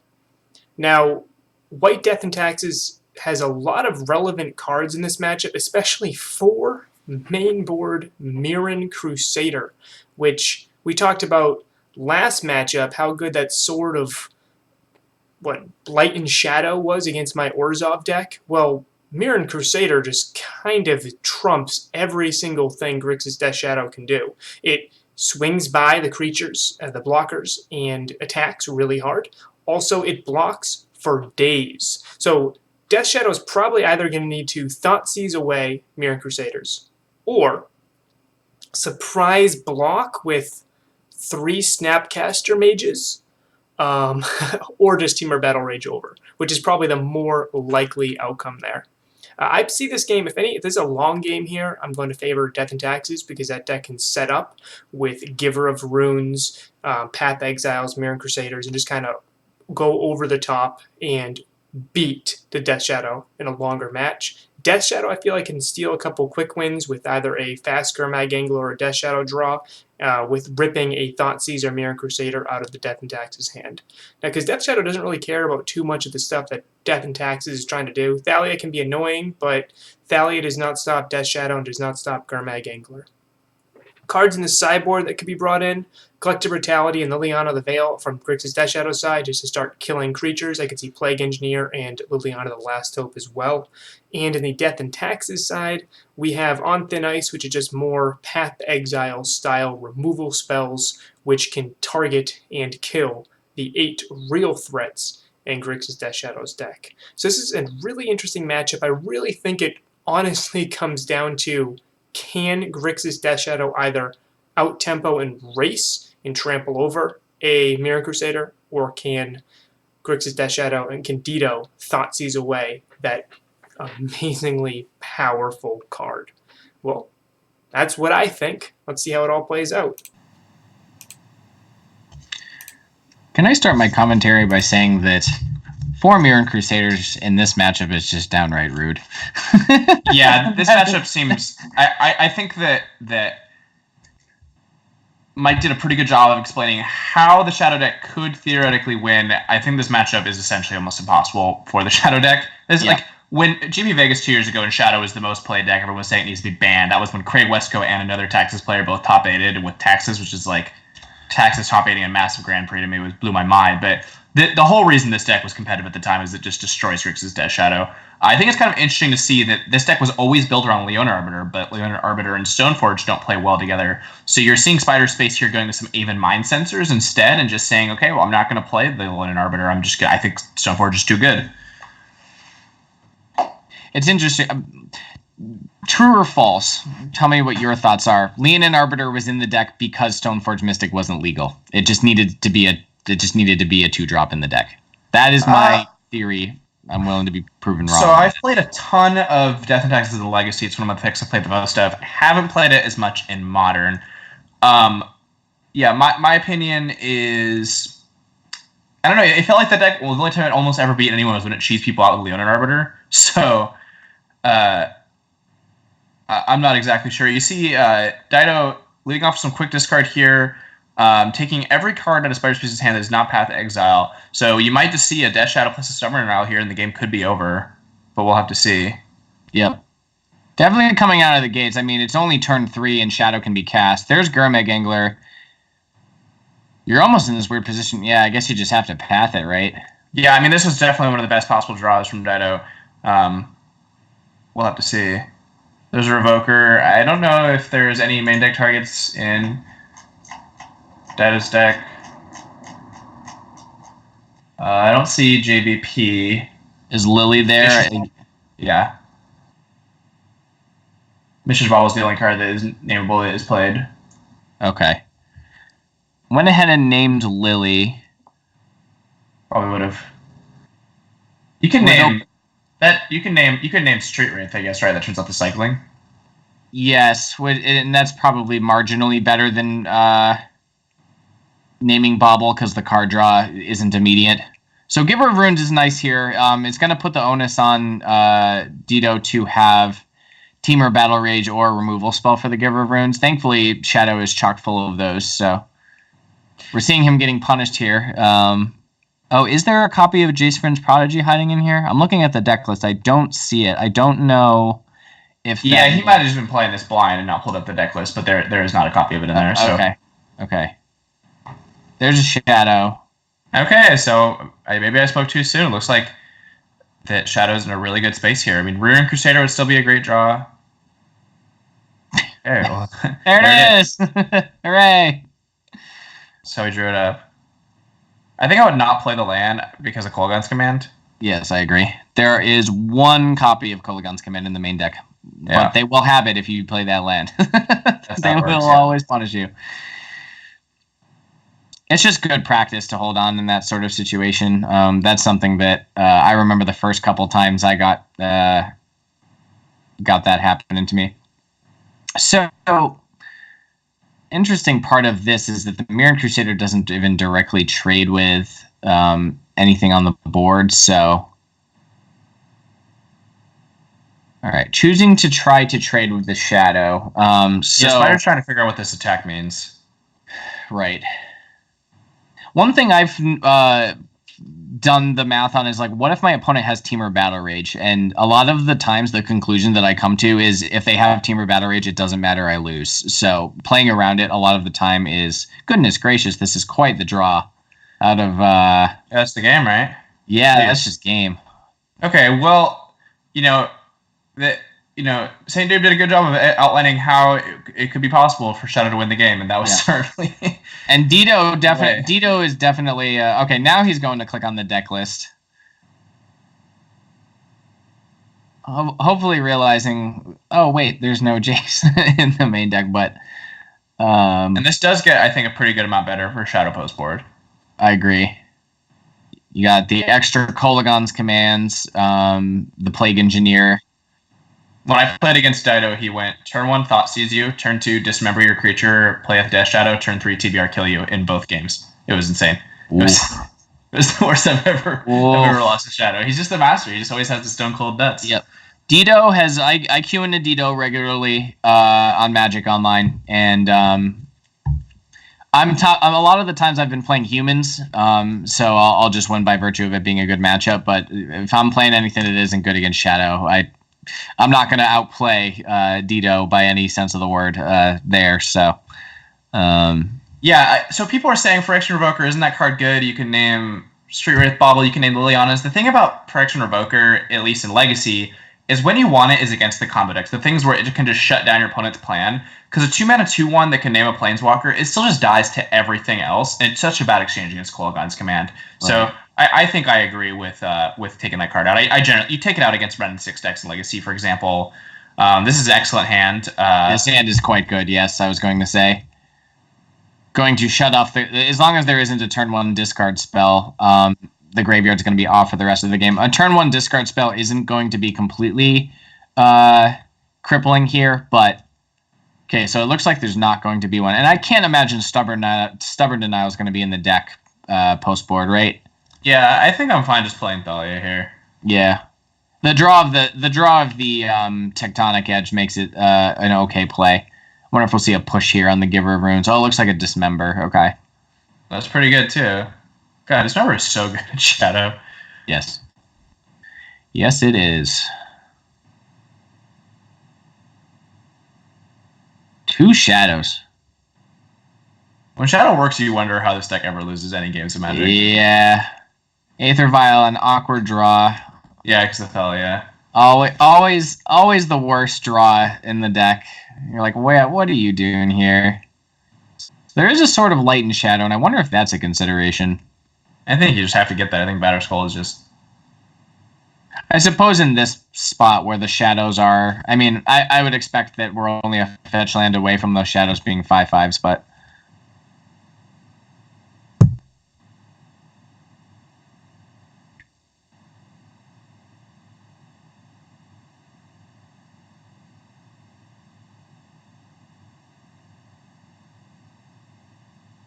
Is the screen paused for you? The screen is paused for me, yes. Michael, is there something on your end?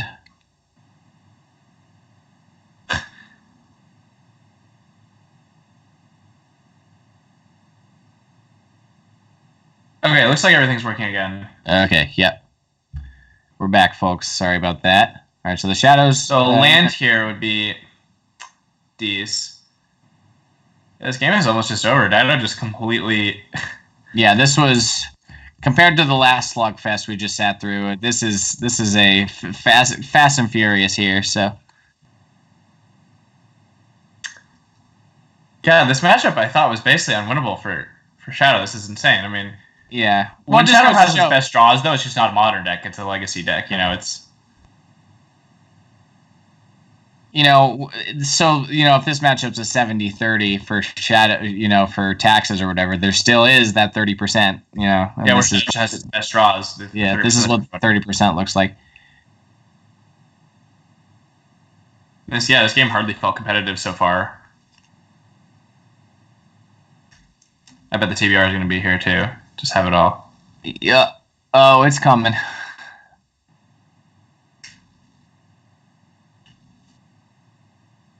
Oh. Wow, unlucky. Maybe not. Kolaghan's command, kill your Stoneforge and your... Yeah. Oh, boy. All right, I think that's gonna be all she. So there is there is. Oh, the rest in peace turning up sort of light and shadow here is a little funny.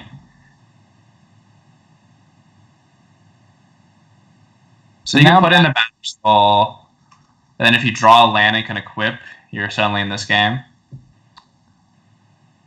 Well, yeah, that element creates a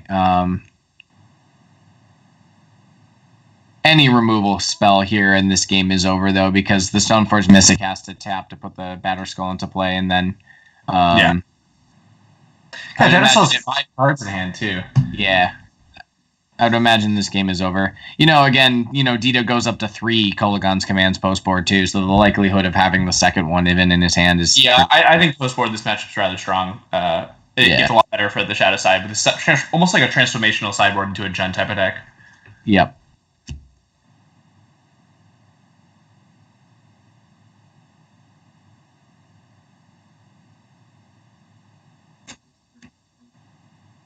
Oh, that's true. Oh, yeah. It's not... Is it lethal? Because the Battle Skull... Oh, wait. Oh, yeah, because he can... Oh, this is I interesting. see what you're saying. Yeah, you don't have to block with the Battle Skull there, obviously. You can block, then activate. Oh, but then there's Liliana of the Veil. Okay. There was the land, but there was the Lily there, so... That's going to be all she wrote for this one. Yeah, the Master. Always has it all. Well, that was a little bit quicker than the match 2. Yeah, that was quite the beating. I did not see that coming, but... I played a lot of Shadow, like, late 2017, basically the last time it was good, and every time I ran into this deck, it was always a nightmare. But, you know, as we saw again, and as we said... lots of creatures, fast and furious. You know, those Death Shadows were out in both games, I think, on turn 3. Yeah. You know, even though they were 2/2s, just the act of getting them onto the battlefield, you know, attacking on turn 4 or turn 3 is insane. Yeah, exactly. So they're threatening combat tricks in the form of Street Wraith and Shock Fetch attack. It's just unreal. Yes. Yep. And I really did like, I think Spiderspace played as well as he could. It just felt like Dito was playing in a deck on an entirely different level. I really liked his line there where he set up where if he top decked a land, he could flash in that Batter Skull and then play and equip the sword and swing for exactly 6. Getting through blockers too, which would have been amazing, but I mean, Dito was drawing so hot there, even having the Liliana of the Veil to deal with the Batter Skull Germ. Yep. So yeah, that was a much faster match. A little bit rejuvenating, going from a 40-minute match to a typical modern match. It's closer to 10 10 or Yeah, I 15 feel like I didn't minutes. say too many words that time. It was just kind of there was It's zombie. like, oh yeah, he played all his creatures and basically his whole deck, and then kill all of his opponent's things, and then won. Turbo And Xerox. those draws are The thing is, just no deck in Modern beats that draw. Is the thing.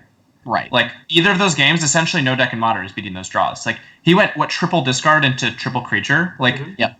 there's just not decks that are beating that. Like that's kind of the allure of Shadow. Why people felt it had to be banned for a while is that its best draws are a combo deck. You know, you're winning on turn 3, Right. and its worst draws. It's still just a mid-range deck. So it's like, yeah. I've played a good deal of Grixis Death Shadow. Its worst draws for me always feel like, well, I cantripped into cantrips into cantrips, and Well, the problem being with that deck is you only play 8 creatures mostly, yes, right? Yeah. I always liked adding a couple more threats if I could, even if that threat was Jace Prince Prodigy or something. Just having, I didn't like the 8 threats, which just kind of draw me to playing decks that have a little more threat density. Yeah, like Primeval Titan decks that it's only Primeval Titan, 4 prime times, 4 packs. Oh, it's wonderful. Yeah. Wonderful. Hilarious. When H stories find this hilarious. Mostly just joking because that deck's whole thing is just casting prime time. Yeah. Absolutely love Primeval Titan. A lot of people like playing Knight of the Reliquary, and I might be making fun of I'm teasing Matt Hurley from Team Fire a little bit. Knight of the Reliquary is like the worst prime time you can imagine, right? It costs half the mana, and sure, it can be a pretty big creature. It doesn't have trample, but it doesn't. When you play it, it doesn't do anything, and then you either attack with it or not even gain a land. You just change your land. It's card quality. Where you play prime time, and they're coming down the same time. They're coming down turn 3, right? Sometimes turn 2 or turn 3. But you play prime time, guaranteed gets you those 2 lands. And then it says, hey, attack with me. Attack with me. Don't do this weird thing where you don't attack and then you get to block and then fetch more. No, I'm old. I think of Night of the Reliquary as being a really good Woolly Thoktar rather than a bad Primeval Titan. Because that was in the set directly prior to it, and everyone was like, not everyone. I was like, Woolly Thoktar and Naya Colored 5-4, are you kidding me? And then it was in Zoo, and then Zoo was one of the best decks as a card banned in Modern. This was, of course, before Modern. And then it's like, oh, well, here's another Reliquary, stupid Zoo deck. I remember my little brother cast that wastelands all your opponent's lands. Bloodbraid Elf into Woolly Thoktar, and I just was like, 8 power. How am I going to beat this? And I died miserably. But yeah, well, Knight's only as good. The lands you can get in Legacy are a lot better than in Modern with Night of the Reliquary. That card is pretty strong in Legacy because it's a 3-mana 8/8 that kills all of your opponent's lands. Yes, anything and fetches Wasteland, which is maybe the best card in Legacy. Yeah, and also 6 drops is much easier to cast in Modern than in Legacy. Mm-hmm. Yep. So the next round we have coming up is NobleMurloc against Garrett Martin. NobleMurloc has his own brew, which is a mono-green Karn deck against Devoted Druids. I will have the Forecast of Doom in just a minute. We're going to have a shorter break this time because we didn't just have a 40-minute match. So we'll see you in a minute.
Welcome back to the Forecast of Doom. We have Abzan Company and Green Nykthos. Now, Abzan Company is a deck that is near and dear to my heart. That's the deck that I won my 10K with. And Garrett and I have been chatting for a long time about Abzan Company and how unappreciated of a deck it is in the modern format. Whenever there's a modern situation where decks lose infinite life or are a little bit light on interaction, kind of like right now, Abzan Company is a great spot to be in. And then I look over and I see NobleMurloc's absolute brew. Like this deck is just wild. And it took me a little bit to figure out all the things that were going on. And it is Genesis Wave. It's got Garruk Wildspeaker. Like this just looks like the most fun deck to play in Modern if you're given a couple turns. The problem is I don't know if Devoted Druid's going to give him a couple turns, and the only main board removal he has is Walking Ballista, which, unless he's got a really fast Arbor Elf start, can be a little bit too slow.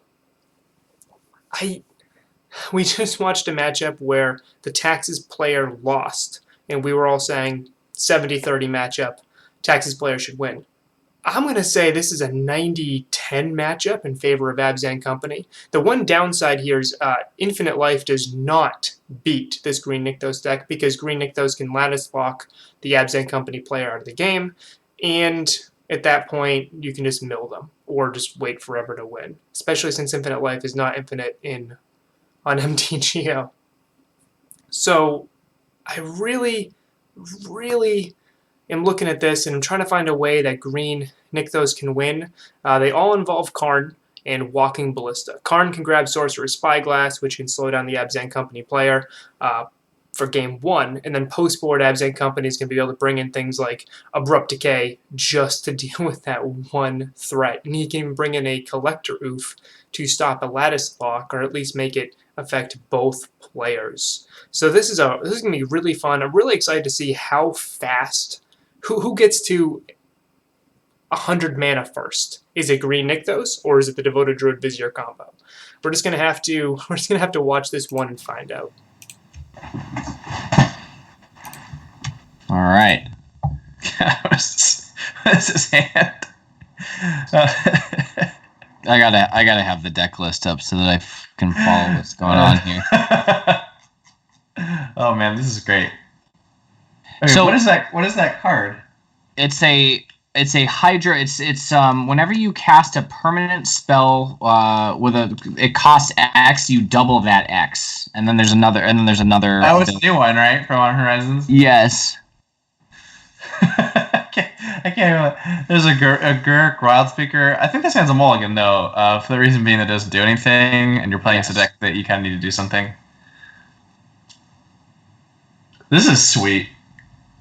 So my commentary on this is that I really like that Karn is a card that gives a deck like this a very solid win condition. It felt like a lot of the times playing against this deck in the past, my opponents would have no problem getting to a ton of mana, but then Sorry, keep going. what they were trying to do to win the game was not nearly good enough. Whereas now with Karn the Great Creator, you get 10 mana, you just win. You can just win the game, on the spot. So this hand, Runs was a great addition to this Druid deck because it's like now it's something like it used to be so annoying when they played Selfless Spirit, but now it's like they can play that on 1, they can play eat a piece of the combo on 2, and then they could kill you on turn 3, and it's like, or they have to play the Druid on 2, but it's like, also one thing about this Druid deck, every time I play against it, they just somehow always have turn 2 Devoted Druid. Like, it shocks me how consistent this deck is. Because it just doesn't seem like it should be as consistent as it is. I was watching Canister the other day, and he was making a comment about that too. He goes, "What's the likelihood my opponent has it here?" Oh, okay, yeah, it's 100%. They always have it on turn 2. And again, like you said, this start is just... I mean, I don't think there's going to be any concern of this Devoted Druid dying anyway in this specific matchup, but even if there was, the Giver of Runes being able to protect is just so good. Yeah, this matchup is pretty lopsided just looking at the cards that are in NobleMurloc's hand. Yeah. I would have liked to see this deck against one of those mid-range decks. Now, that would have been sweet, which I think we will get to see in a different week, so... So here's Coco, which is the least deterministic of the options to combo. Yeah, but still, you're just like... just more Primal Commands. Yeah. This is Lorem Block Standard. You got Garruk and a Primal Command. Those cards weren't even good enough in Standard, barely. This deck is sweet though. Okay, so I'm looking. I was curious on how many copies of Finale of Devastation were there. So there was 3 copies of Cord, a copy of Finale, and then just the copies of Vizier itself. But it looks like Garrett doesn't have the combo right now. He's playing fairly fair. Yeah, they don't always have it. So I mean, this still fair start was still pretty decent. yeah, it's just going wide enough to where. Wait, why would you not make a beast there? I'm not sure because I think. Okay, what is that? I need to read that card again. The Unbound Flourishing. It doesn't make. Oh, someone put it in the chat. All right. Enchantment, whenever you cast a permanent spell with a mana cost that contains X, double the X. Whenever you cast an instant or sorcery or activate an ability, if that spell's mana cost or that ability's activation cost contains X, copy the ability. So yeah, so you obviously you should just make a beast there because the Garrett's gonna die anyways, but... Right.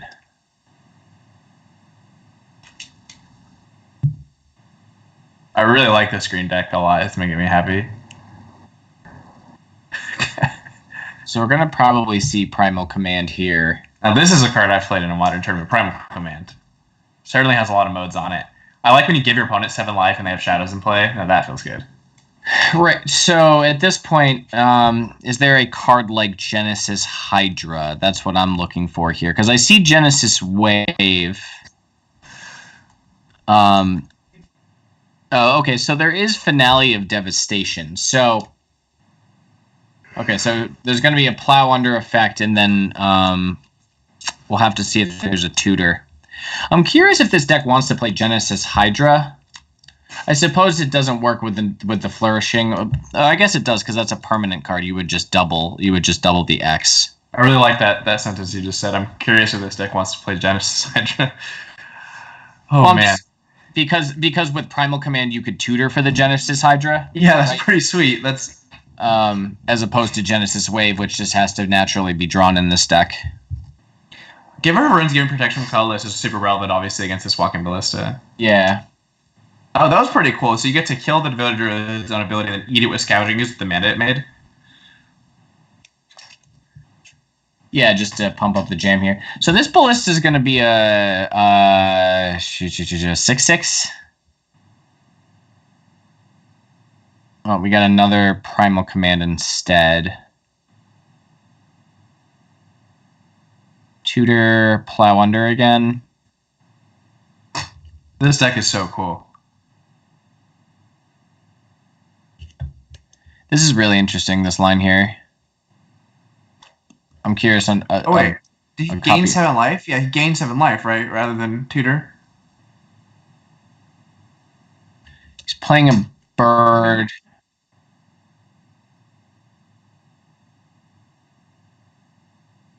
I'm trying to follow the play pattern here. Maybe the goal is just to stall as long as possible to try to... Wants a larger Ballista. The problem is Ballista's not even that great against Giver of Runes here. So I think probably what I would have done there was play... You could have... I guess you could do this too. Oh, does it double twice? So is this going to be X equals 2, then 4, then 8? Yeah, okay. So 2 of the activations here presumably are going to... Ooh. Yeah, this is just so messy because you have to kill the Giver of Runes and then Scavenging Ooze gets bigger and... I think you just pass here, right? Yeah, I don't think you can make a play here. So Garrett's gonna have to attack. If Garrett attacks, he block. I guess he could give Pro Colorless. I mean, Walking Ballista. AA Walking Ballista is really good. No, but like going back to what I was saying about Genesis Hydra, right? Like, what if you were able to tutor for Genesis Hydra there and then play that on that turn, right? Okay, I also don't know what that card does. I'm gonna look it up, but Genesis Wave, but on a creature. And I think maybe there's one thing it doesn't do that. I think it doesn't put lands into play or something.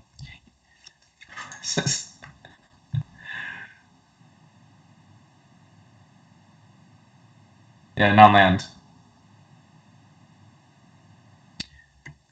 That's pretty cool.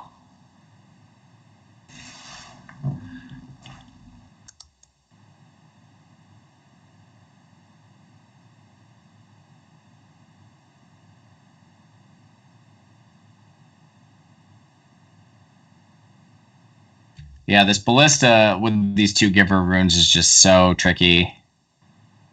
Yep, shoot that. What is the incentive to do this now? I am not sure. Because Garrett doesn't really have good attacks, right? Because then you're forced to use the Giver runes first, and then you get to save some more counters on your Ballista. Right.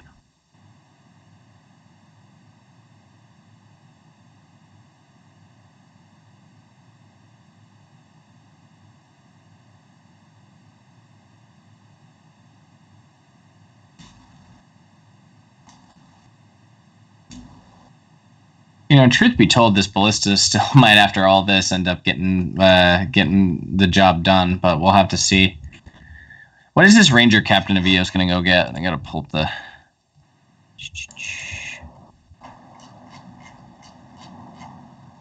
It looks like... Oh, Ballista. Okay. Go can get Ballista or Bird. Or Carrion Feeder. But again, this all requires the Vizier, so... Okay, so Carrion Feeder was actually the get there. Oh, is there actually just Devoted? No, it's just eating a creature. Okay. Yeah, just pumping up the jam on the scoos. Okay, I like this play. Eternal Witness. So they're a mana short from You can Ballista some things. Yeah, you can't. Can't you Ballista some things? Eternal Witness back your Ballista. Oh no.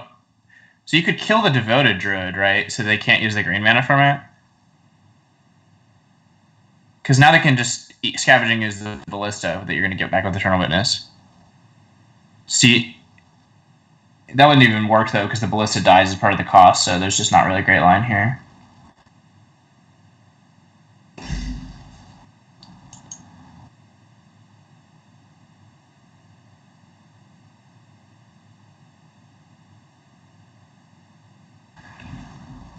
Yeah, I think Murloc's going to try to get back the... Yeah, this is going to get chumped up here, unfortunately.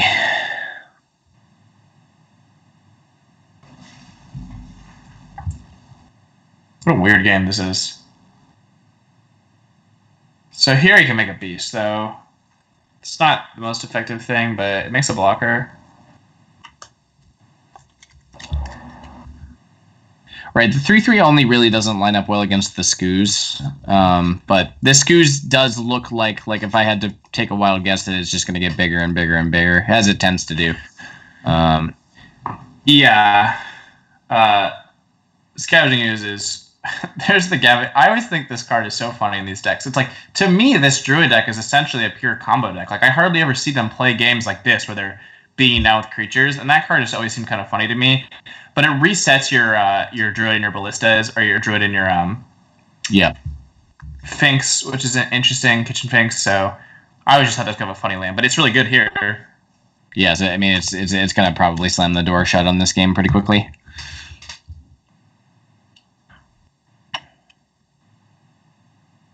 Yeah, there's just not really good blocks here.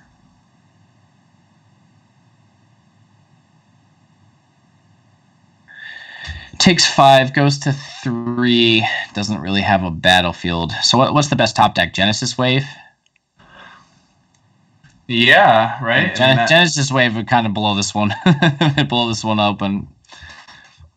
I'm not gonna lie, I want to see a Genesis Wave here. Especially, I want to see that too. That would be so sweet.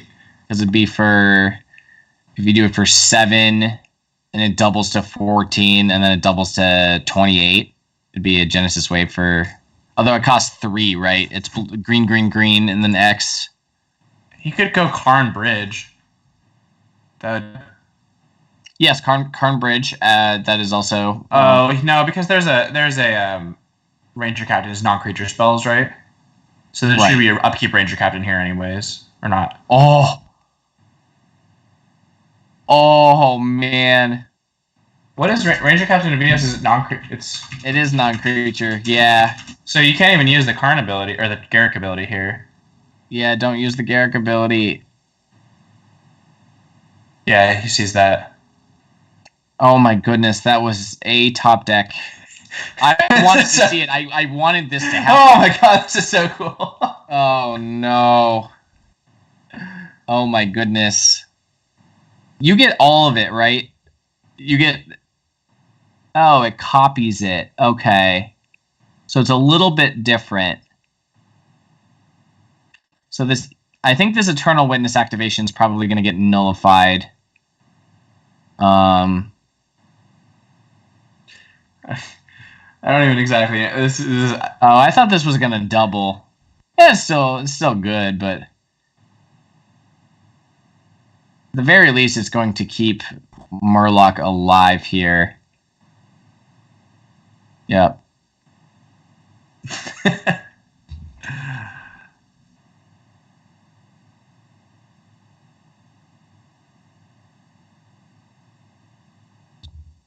I really think the Ranger Captain Avia should have been sacked at some point on this turn. Yeah. Well, now this Karn's going to come into play. And is there enough? Yeah, that Nykthos will be able to be activated if it...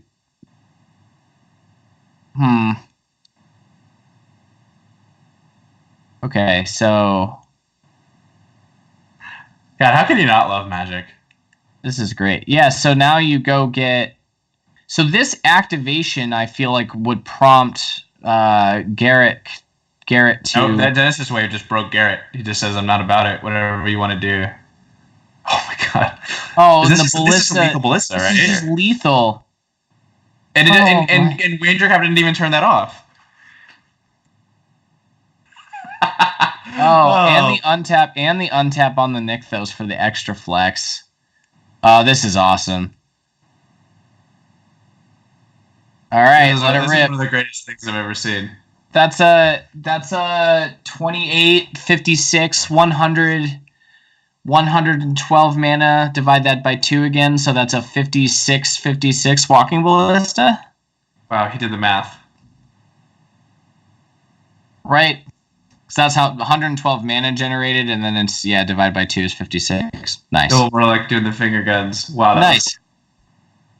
I really enjoy, because this is obviously my first time on this show. I really enjoy that the so when that the streamers are active, when they're, we get to see their facial expressions and stuff like that. That definitely adds an element to it. Yeah, my facial expressions are basically always just me rolling my eyes. So unlucky, but wow, that was a great game. I thought that there was no chance. His hand was just too blonde. This first play of the game was turn 3 Bond of Flourishing, right? Yeah. to Garrick do nothing. But again, we also saw, the opposite deck with how consistent it is. It still missed. There was no Vizier of Remedies, or yeah. I mean, the thing is, the thing about this Druid deck is it does have a fail rate. Right. Okay, now this is actually a hand that could do something. Yeah, this hand, people talk about combo decks in Modern, they probably haven't heard about Arbor Elf and Utopia Sprawl. That's a combo. Yeah, get to see some more of that. I think there's a Ponza deck in the league this time around, so... Oh, is there? That's another thing. We talk about how there's always turn 2 Devoted Druid. I feel like Ponza and decks that play Arbor Elf Utopia Sprawl, they always have Utopia Sprawl Arbor Elf on turn 2. Yeah, you'll have to watch my match on Wednesday to see how lucky or unlucky my opponent is to have that exact combination of cards or not. I will say that deck is not very good against Storm, but... Yeah, not quite.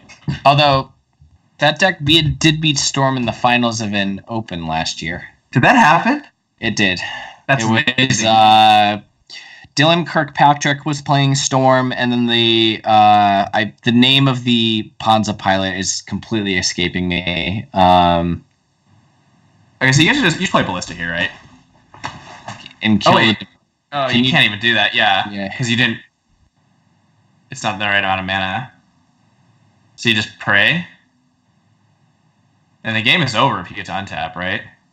Yeah, you just have to play in a way that says you have to have it this turn. But again, last game there was an 8-outer that said it's going to be, we're going to combo off, and in this game it's the same situation. Yeah, those Plowlanders were actually pretty clutch to keep denying Garrett draw steps in order to get the big mana engine going. and NobleMurloc was happy just to take some hits on the nose from those scavenging ooze and stuff in order to just say, well, I think my top end's better than your top end as long as I deny you draw steps, I guess. Right. So we'll see if this time if the 4-mana spell is a Chord or a Finale instead of the Collected Company like last time.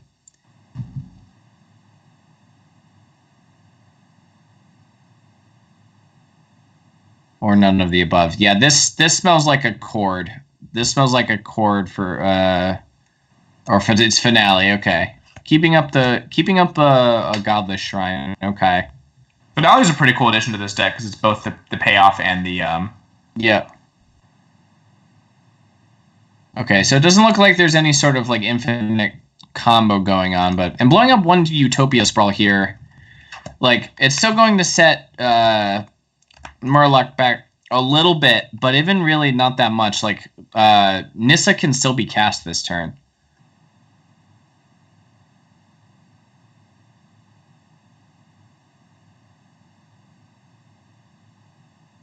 Okay, what's the text on Nissa?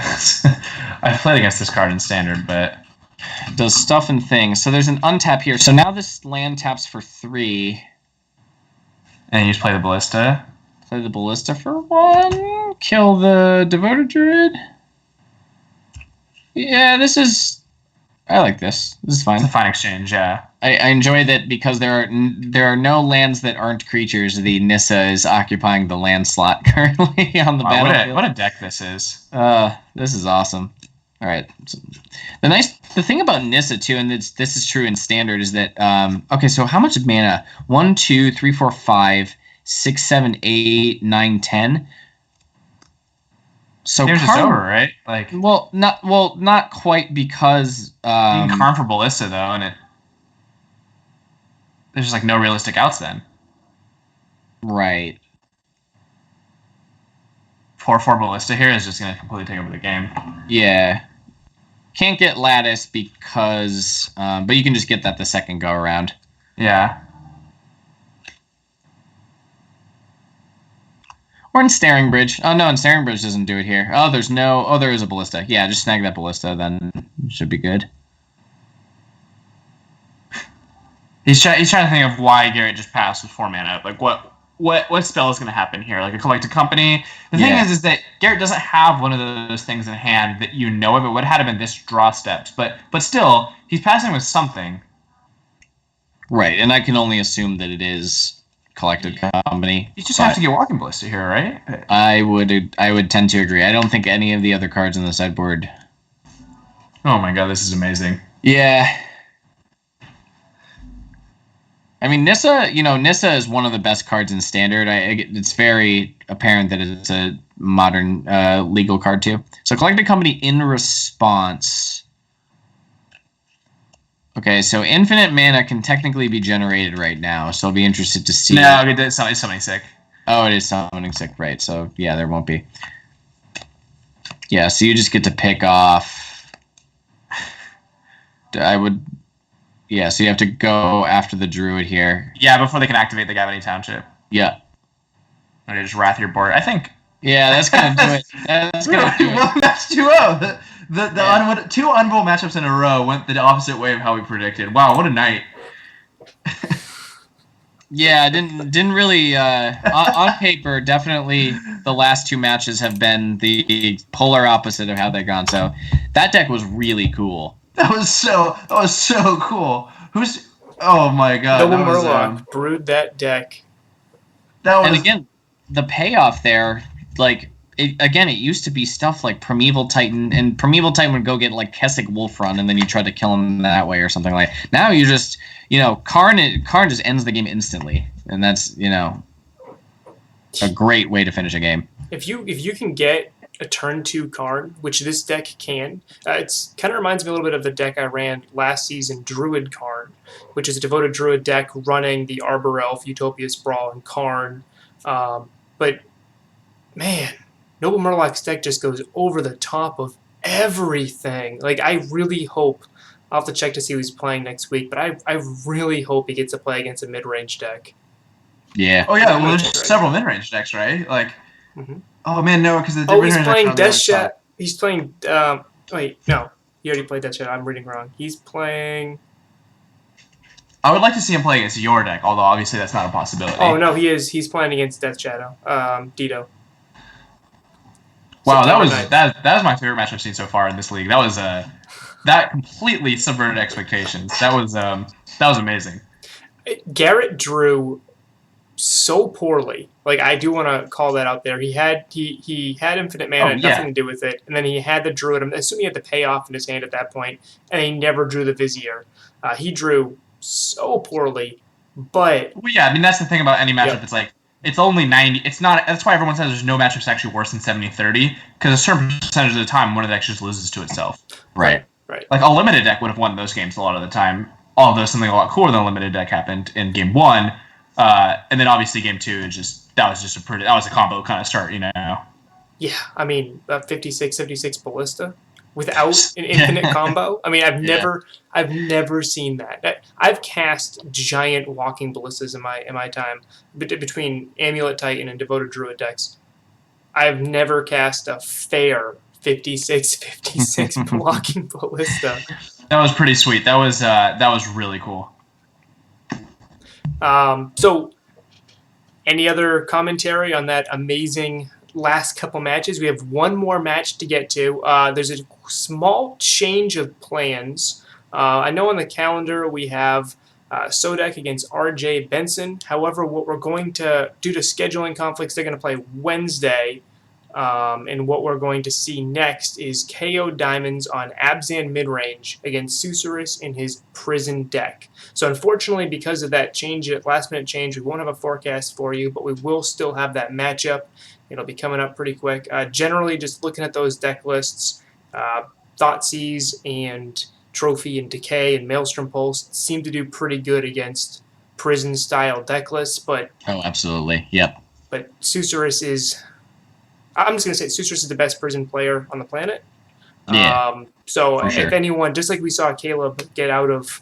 Caleb earlier in match 1 get out of double Graveyard Hate with the Grafdiggers and Spellbomb game 1. He piloted around that. If anyone can beat Targeted Discard and Artifact Hate, it would be Susurrus.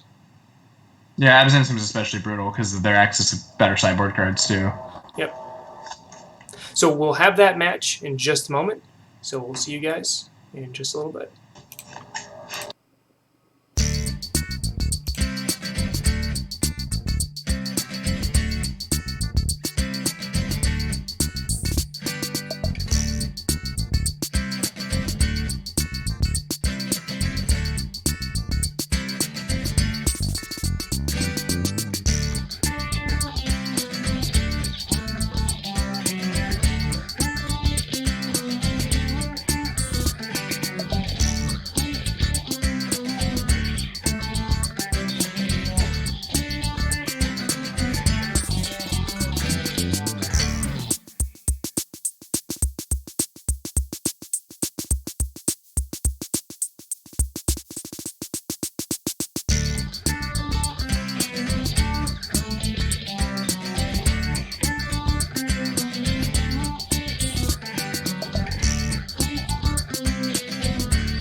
All right.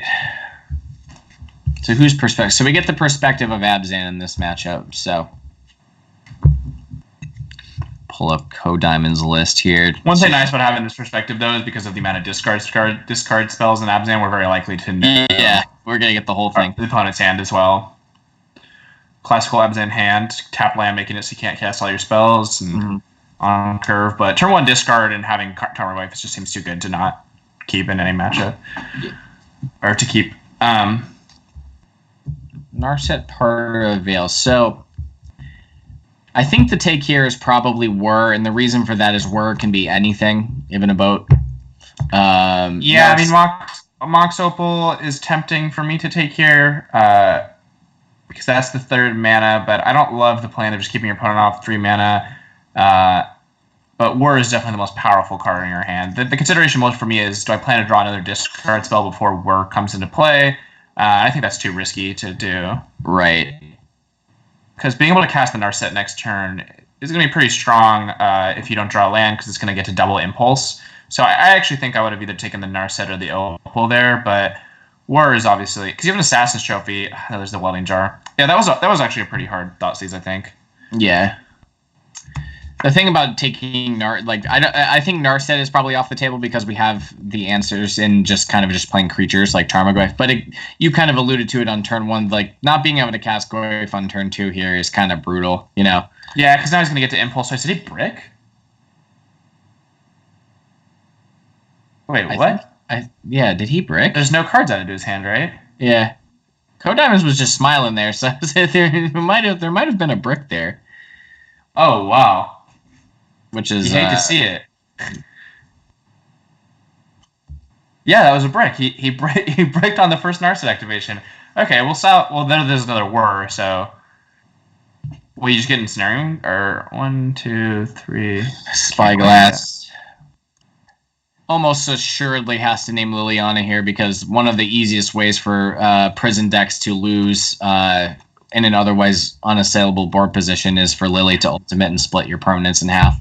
Oh, yeah, that's pretty strong. So, the 3rd land comes off the top there. So there's a play of Maelstrom pulls the Sorceress Spyglass.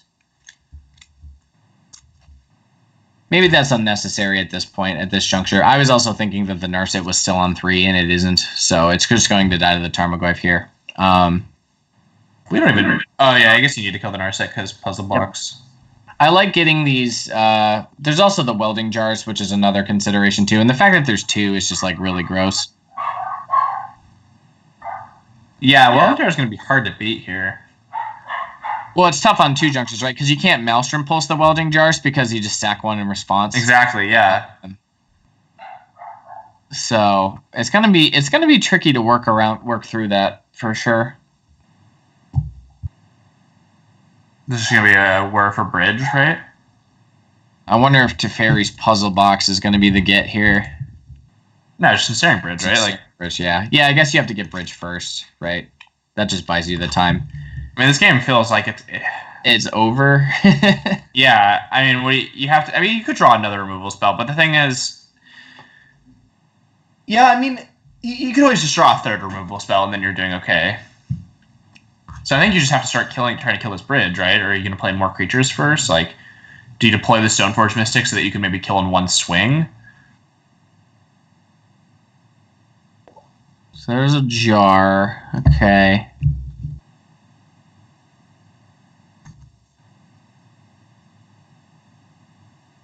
Another Narset? Oh, this is another Whir. Okay. 3rd Whir is pretty good. This is for 4. This smells like the Puzzle Box. Oh, it's Auto Cloister. Okay.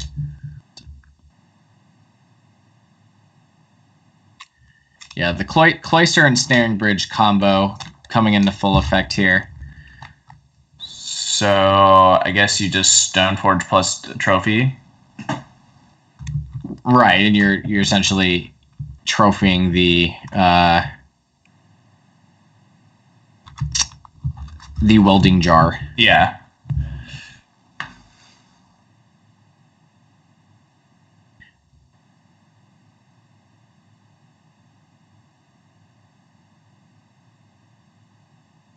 There's a Narset. And that you get to activate here because the finds the Puzzle Box. Wow. So he could rip another removal spell here and be able to remove the bridge and then remove the Narset, and he's doing okay. Oh, I guess it doesn't really change the equation that much. I'm going to give Teferi's Puzzle Box a reread. The last time that card was cast in a game of Magic I played, it was a game of EDH, so... Yeah, there's been a lot of readers tonight. Teferi's Puzzle Box. Beginning of each player's draw step, that player puts the cards in their hand on the bottom of their. So the combo here is with Narset is just to completely eradicate KoDiamonds' hand here.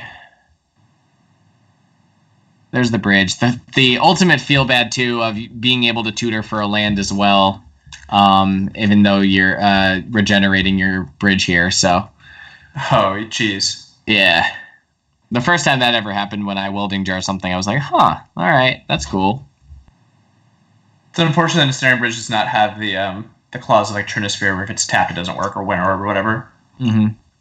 So if Mox Opal and Mishra's Bauble are like the two best 0 mana artifacts in Modern, is Welding Jar the third? Probably, right? Walking Ballista is pretty good. Cards that are cast for 0 mana, Cyrus. If we want to get technical. That one also is a 0 cost. Yeah, I would imagine Welding Jar. I mean, Ornithopter has certainly won a lot more matches of Magic in Modern than Welding Jar, true. But Welding Jar is pretty good. Yeah. Yeah, so this game is... hate to say it, over. So make sure you... Replicate here would still be decent, right? Yes. Okay. Yeah. So there still is the top decking element. So this puzzle box essentially. That ain't it.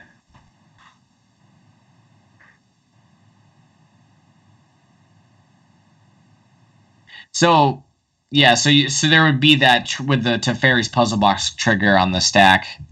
Yeah, you can abrupt decay the bridge, and then. You're possibly in this game. I should be doing pretty good. I mean, you're attacking for 15, 14, killing Narset. And... There is, unfortunately, that blast zone, though, that's going to... Oh, there's a second Ensnaring Bridge. Game's over now. All right, this one is, yeah. I guess you could still draw 2 decays in a row, right? Yeah. Play your outs. Yeah. Or go to game 2. Yeah, that one was... Oh, there's only one abrupt decay in the deck, so... Yeah, so that's not happening. So, he's got to bring us some good cards, though, so no Stony Sounds. There? Oh, SFM OP. KoDiamonds making a comment about how Stoneforge Mystic was on the battlefield in that game and did not come close to being good enough in the matchup. So the thing about this deck is it has a ton of really good stuff post-board. Yeah, I mean, Collector Roof, it seems insane. Yeah, Collector Roof's fantastic. Soren's interesting. You see KoDiamonds pull it down there. I think that's like a preliminary pile of cards that he's considering. Soren has the effect of just being able to go upstairs and just ping for 1 every single turn. Yeah, that's certainly an out. It can even finish finishing off a Soren. Finishing off a Narset that's on 1 is also nice. So that turns off the ability to use Teferi's puzzle box. Oh, sort of Sinew and Steel is actually pretty cool. It kills Narset and can kill the artifacts, right? Yes. That's pretty sweet. Yes, and that's like specifically really good against this deck. Right. It's probably... I would imagine that card's in the sideboard as a concession to the Urza decks that have been popularized, obviously, lately, so... Yeah, it can kill the Planeswalkers they sometimes play, and then also, obviously, just destroying artifacts is strong. Right. Okay, so...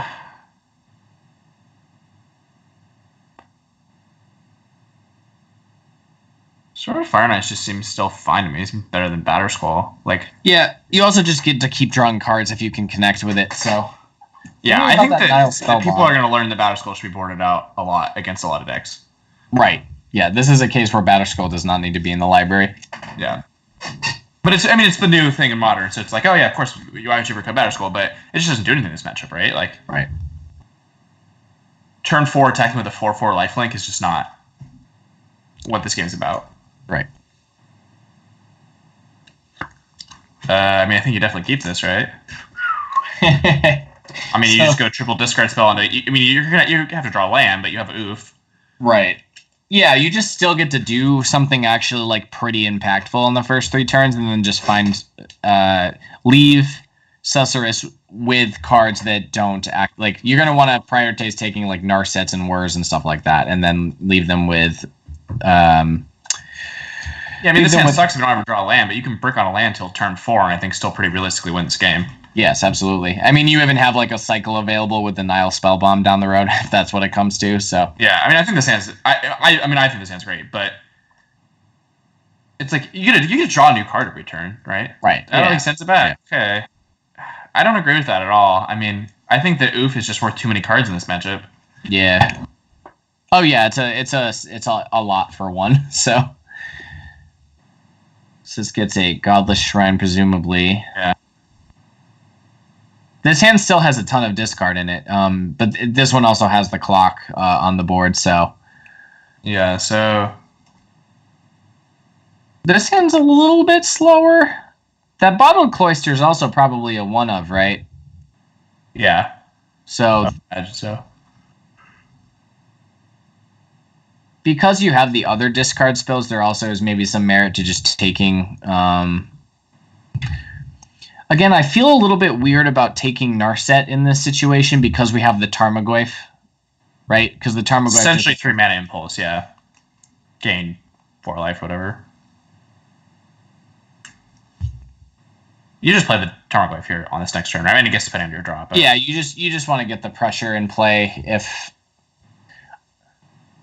That was a good draw. Yeah. So even if Whir happens next turn for Bridge, which requires, I think, another 0. What would that actually require? That would require 2 more 0s and an untapped blue source, which is just a tall ask given that the hand doesn't have either of those at current, I think. There's a Spyglass. Horse name's Liliana again. Yeah, again, I think that's like the one card that comes down and just... Yeah, even if you don't have a third land and you don't have Liliana, I think it's still just too good, yeah. Yep, Susurrus agrees. There's that Batterskull that's, again, like you were saying, is just not really going to have text. Urza. Oof. I want to take that Urza. Get that Urza out of there. Yeah, I think this is too bad for you if either the next 2 cards are a land. Yeah. I guess you probably wouldn't crack the bauble because you want the artifact, the Mox Opal tap for mana, but... You have a trophy for whatever they were for, so... Right, yeah, I was just going to say that Urza just creates a way too big of a headache. The construct in and of itself is just going to be enormous. You need to kill the Urza plus the construct. Yeah, I think you just take the 2 for 1. Yep. One of the reasons that Grixis, the actual Urza Thopter Sword deck is so good against these grindy decks is just the fact that Urza itself is just so good. Yeah. You could be doing nothing else. A lot of games I play, I do nothing until turn 3 and cast Urza, and that in and of itself is just more than enough to win the game. Yeah, so it's the payoff and the engine, everything. Surgical was great here. So, looking at, I'm going to go to Susurrus's list here. Oh, yeah, because there's also an Academy Ruins in play, so that's... So it looks like there's 2 copies of Urza in the sideboard. So this is going to be a Whir for 3. Okay, so this is just Bridge. So, in the beginning of combat, he could still Assassin's Trophy here, right? Yeah, I would just trophy the Bridge now. I mean, yeah, I guess play Bottle. I mean, you could Thoughtseize the Bottle Place. Yeah, actually... I mean, this Academy Ruins makes things a little bit complicated, but...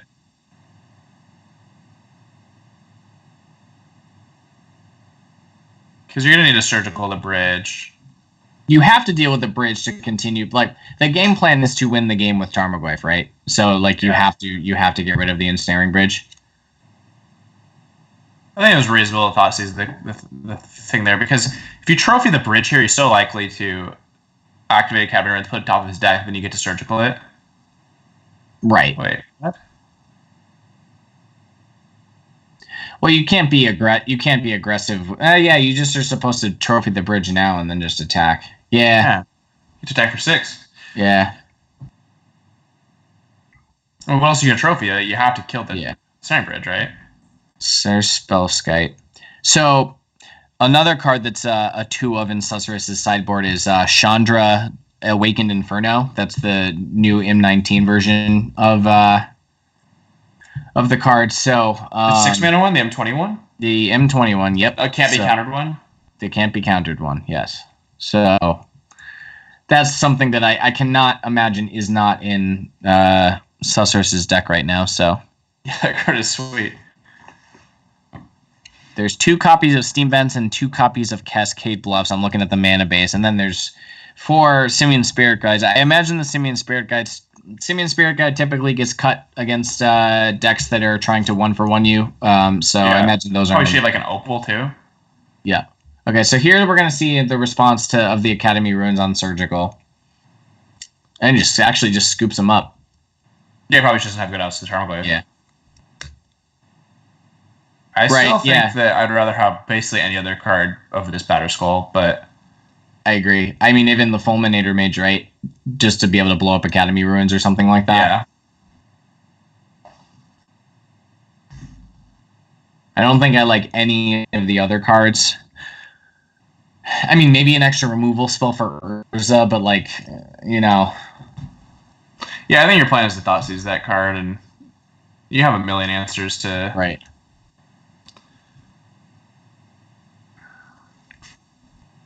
I think Mage, Tracker, Sword are all fine.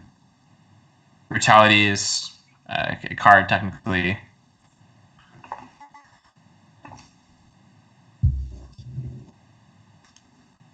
There it goes. There it goes. You drew it last game and was just like... sometimes you do that. You're sideboarding and you're thinking about something else, and then you play a game and you draw the card, and you're like, why is this in my deck? Yeah. Yeah, I also like cutting down to 2 Stoneforges.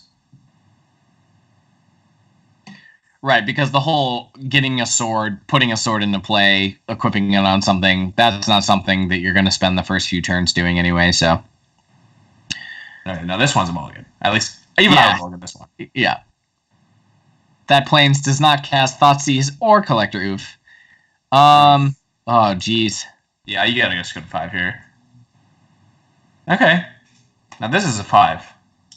Yeah, so you keep the 5 cards on the right. Yeah. Yep. Yeah.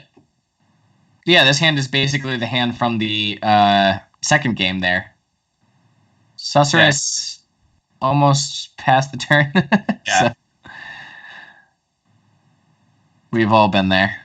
This is the line mulligan coming into action. I mean, look how good this hand is on 5. Yeah, like, right. No longer do you put mulligans into 5, just the game just feel over. There's that Chandra. Okay, but he gets to take... Oh, wow, he only has 1 Thoughtseize for... That Chandra is so far away from ever being cast, but yeah.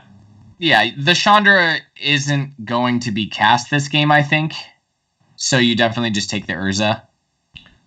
Yeah, with your Thoughtseize, yeah, I strongly agree there. I also just think the Urza stronger than Chandra. Yeah, like Chandra could, again, be pretty easily answered by Tarmogoyf. There's land here. I think I would just be inclined to play the Oof here. Yeah, because Urza isn't coming down next turn, so yeah. I would probably... And it gives you more information on what you're going to discard and stuff, and right. You can start attacking for 2. Yep.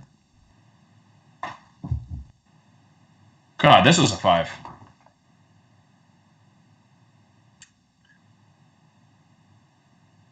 Yeah, this matchup does not seem very good for the artifact deck. Yeah, I agree. Yeah, just get that Oof out there. Don't let that Mox Opal do anything else. Don't let Baubles be cycled anymore.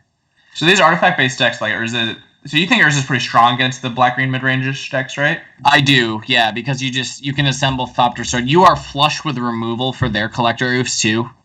You know, okay. Between Teferi, Time Raveler, Galvanic Blast, Fatal Push. Okay, so he can Surgical Narset here, which is a consideration. I don't know if that's something you want to do, because it's only ever going to draw 1 card, but gets another card out of his hand. I don't know how should I really am in that, but that's true, Foxmitten. That has happened. Yeah, because I think that Urza is interesting that it changed that dynamic, because I know traditionally where the artifact decks really struggled was against like Cryptic decks, and then the Prison decks were not great against like the Jund type of decks, although KCI was pretty good against Jund. Right. Well, the thing that's different about this Prison deck is this Prison deck's trying to prevent Jund or Abzan from not playing the game, which is just, they're not being proactive in any real, in any sense. Whereas Urza is like, I'm going to assemble Thopter Sword. Can you beat this right now? Okay, you beat that. All right, let's play Urza. Can you beat that? Yeah, it's a combo deck rather than a prison deck. Right. Yeah, there's also the Splinter Twin element, of the deck where you just, against a deck like Jund, infinite life wins the game. Yeah. Yep, there goes the Urza. Inquisition can take... You just take Bridge, right? I mean... Bridge, yep. Get Surgical Bridge with War on the stack, too. If that ever comes up. That's really far away from happening, but... Yeah, especially because that Mox Opal is just a... that is a permanence on the battlefield, and nothing more. Okay. Surgicling the Bridge in the upkeep. Okay. That doesn't really make a ton of sense to me, because he can't cast it this turn regardless. Right? Correct. So there are 2 Simian Spirit Guides still left in the library. So the draw step was Spellskite. So the Spellskite actually is going to make it so that KoDiamonds has no pressure right now. It's a pretty good draw, actually. Yeah. The card in and of itself has no text right now, but other than being an 0-4. But Golda Cat of Moto fame, GP Niagara Falls winner. I know he once played a Grand Prix when he was younger, where he played Blue Tron and he couldn't afford Spellskite, so he just played Steel Wall in that slot. And he's like, that's the same thing, right? Yeah, trophies. I think someone at the Spellskite?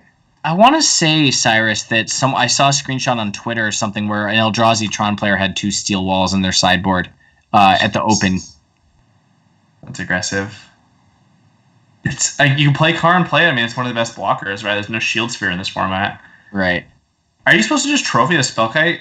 No, because then Sussers can cast Narset. Yeah, but Narset's just a draw 1. Like, the thing is you have whatever your trophy. I guess the Spellskite. Yeah, I guess the Spellskite can't redirect. Now you can attack. This is pretty sweet.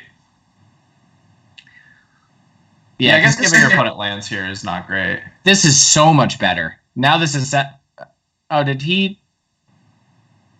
Oh, okay. Oh, okay. KoDiamonds wins the match. Yeah, that was pretty sick. Wow, that was just such a great roll to 5. That really showed, I think, what the London Mulligan does. It lets you play games of Magic on 5 cards. Yeah. Going back to that last turn, though, is he supposed to pitch that Assassin's Trophy just to take the Whir of Invention? Because that trophy was probably going to target whatever got word for in the end. Depends on the deck list. Like, if you want to kill, you don't need to kill Planeswalker anyways because you have. I don't think you pitch the trophy because I think you want to have Susur spend his mana on the Whir to get it, and then you trophy whatever he spent his mana on. Because he was so mana locked at that point, I think that was the best line to take. Right. And there's no more bridge left, so. I'm just so scared to actually just cast the trophy period because that Chandra's in the hand. And he had a 2/2 in play. That game, who knows how much. I mean, obviously the top decks of Abzan are fantastic. One Tarmogoyf off the top completely changes the equation. But, he draws a bunch of removal spells and discard and stuff like that. All of a sudden, Chandra can be cast, because that trophy got put into play. But right. Chat's asking if it was a premature concession. I don't think so. Because without bridge, you can't stop even the 2/2. So the only out I think Sussur's had at that point was drawing 2 more lands and then drawing Urza and counting on Kevin to draw nothing. And Kevin actually had the trophy to deal with the Urza. So it wasn't even I don't think that was a premature concession at all. I think maybe he could have played it up 3 or 4 more turns. Yeah, it was technically premature, but he's just so unlikely to win that game. Part of it's too for the Super League thing. It's sometimes you argue, do you want to let people view it, or do you want to make people watch you just sit there? It's kind of go both ways, Right. Do you want 20 minutes of draw, swing 2, draw, swing 2?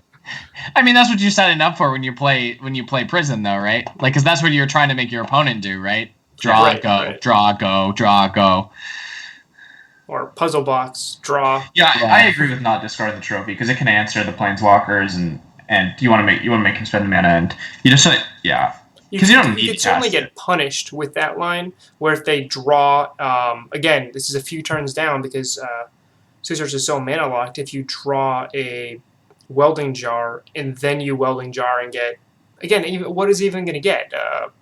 There's no bridge, so Whir wasn't even actually that relevant at that point with no bridge. I think you mostly want to save Whir for planeswalkers, or you want to save trophy for planeswalkers, which feels like or Urza, which feels like the only way you could possibly lose that game. Right. Yeah. So right now, Team Ice is up 3-2 over Team Fire. We have the Wednesday matchup coming in where Team Fire. Let's see if they rally back. So right now the total score is 29-26 Team Ice. Every single week we've played so far has been unbelievably close. And we're talking it was 6-4, 6-4, 5-5, 6-4, 7-3. That is how the weeks have played out without mentioning the winners. But I mean, these have been such close weeks. I mean, we just ended here 3-2 and really Team Ice stealing a couple spots there, really stealing that mono green against Devoted Druid matchup, which I in the forecast of Doom I wrote that off as a 90-10 matchup, and I know Cyrus later said there's no such thing as 90-10 matchup. They're all 70-30 because your deck can lose to itself, but right. I imagine if they played 10 times, it's gonna be heavily favored. Are you telling me that turn 5 Primal Command being the first play of the game is not going to beat the turn 3 combo deck consistently? I feel like that's the I case. don't know. I don't know. Primal Command, modern staple. I love Primal Command. I love it in Amulet Titan. I love it in Breach Titan. I really just like it with Titan. Maybe I just like Titan. Who knows? Maybe. It's a very versatile card, you know. There's so many modes. Having a card like that for burn, you know, you just gain 7 and just it counters 2 burn spells. So tuck stuff like as we saw NobleMurloc. I think the play of his game was when he was 2 turns in a row tucking a land on top of that was Garrett's really well deck, played, yeah. which just bought him time. All he needed was time. Yeah, I mean he could never beat the combo, so he just said, you know, if I can just survive 2 or 3 more turns, the Ballista could take over the game. And that was my favorite match I've seen so far in the Streamers League. That was that was really fun. I was talking about it. I was like, you know, is Genesis Wave going to come off the top? And sure enough, there it was. That was amazing. Yeah, I couldn't even believe it. I was just like, because my reaction was less insane than it should have been because I was like, I don't even really know what those cards did. Like that, yeah, the mono flourish and the Genesis Wave, and then he did it, and I was like, oh my god, this was so cool. It was unbelievable. It was absolutely a lot of fun. I do want to take a quick moment and again thank our sponsors, Card Hoarder and Card Kingdom. They are where I purchase my digital product from, Card Hoarder, and my paper product, Card Kingdom. Also want to, again, this is a charity league. We are playing to support and to promote charities, raise awareness, and raise money. Team Fire is playing for A21, which is working to abolish slavery worldwide. It's 2019. There's still slavery. It's stupid. It's terrible. It needs to be eliminated. Please support A21. Team Ice is playing for the Cancer Research Institute, which is working to end cancer. Again, it's 2019. People are still dying of cancer. It's one of the #1 killers. We need to end this. We can spend a little bit of money and help these 2 great charities. So if you end up subbing, if you donate to that money goes to the winning team's charity, or the links right below, you can donate directly to the charities themselves. So that is it for week 6, night 1 of the first season. I like saying it as complicated as possible of the Modern Streamers League. I've had a lot of fun with you guys. Dylan, thank you very, very much for coming on. Hopefully we can have you on again soon. Hopefully we can have you as a player in a future league. That'd be... Yeah, I would love to be a part of this. That sounds like a lot of fun. Yeah, for sure. That'd be great. And Cyrus, thank you again for hopping on, and thanks for being my team. Yeah, anytime. This was a lot of fun, so, as always. Do you guys have any closing remarks? Your favorite moment? I mean, Cyrus kind of already talked about his But your favorite moment, and then what? Pretty unanimous, I'm Yeah. pretty sure. I'm pretty sure it was just the Genesis wave, just comboing out. I mean, even, I think game 3 was also really sweet. That was just like a turn 4 kill. All of his lands were creatures. So Yep. the planeswalkers were underneath in the land pile. That was that I just can't even pick a favorite moment from that match. But wow, that match was amazing. Yeah, it was awesome. Probably a couple feel bad moments for Garrett. Oh yeah, you got super unlucky, but yeah, that's the thing about Magic is it feels amazing when you get lucky and it feels horrible when you get unlucky. But Right. the reason that we love the game is because the variance feels so good on one side. Yes, sometimes you just like in game 2 in my match. If I had top decked I had 1 out left. If I top decked that, I would have been dancing right there. And then in game 3, I ended up top decking a Languish, which ended up winning me the match. Yeah, that was good. How you killed all of Cat's creatures. Yes, turns out It was a emptying powerful your thing to opponent's do. board is good. So thanks guys again for coming in.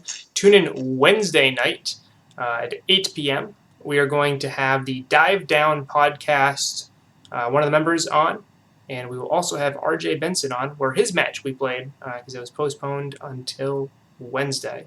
It is great. Nice. Cyrus, do you want to close us out?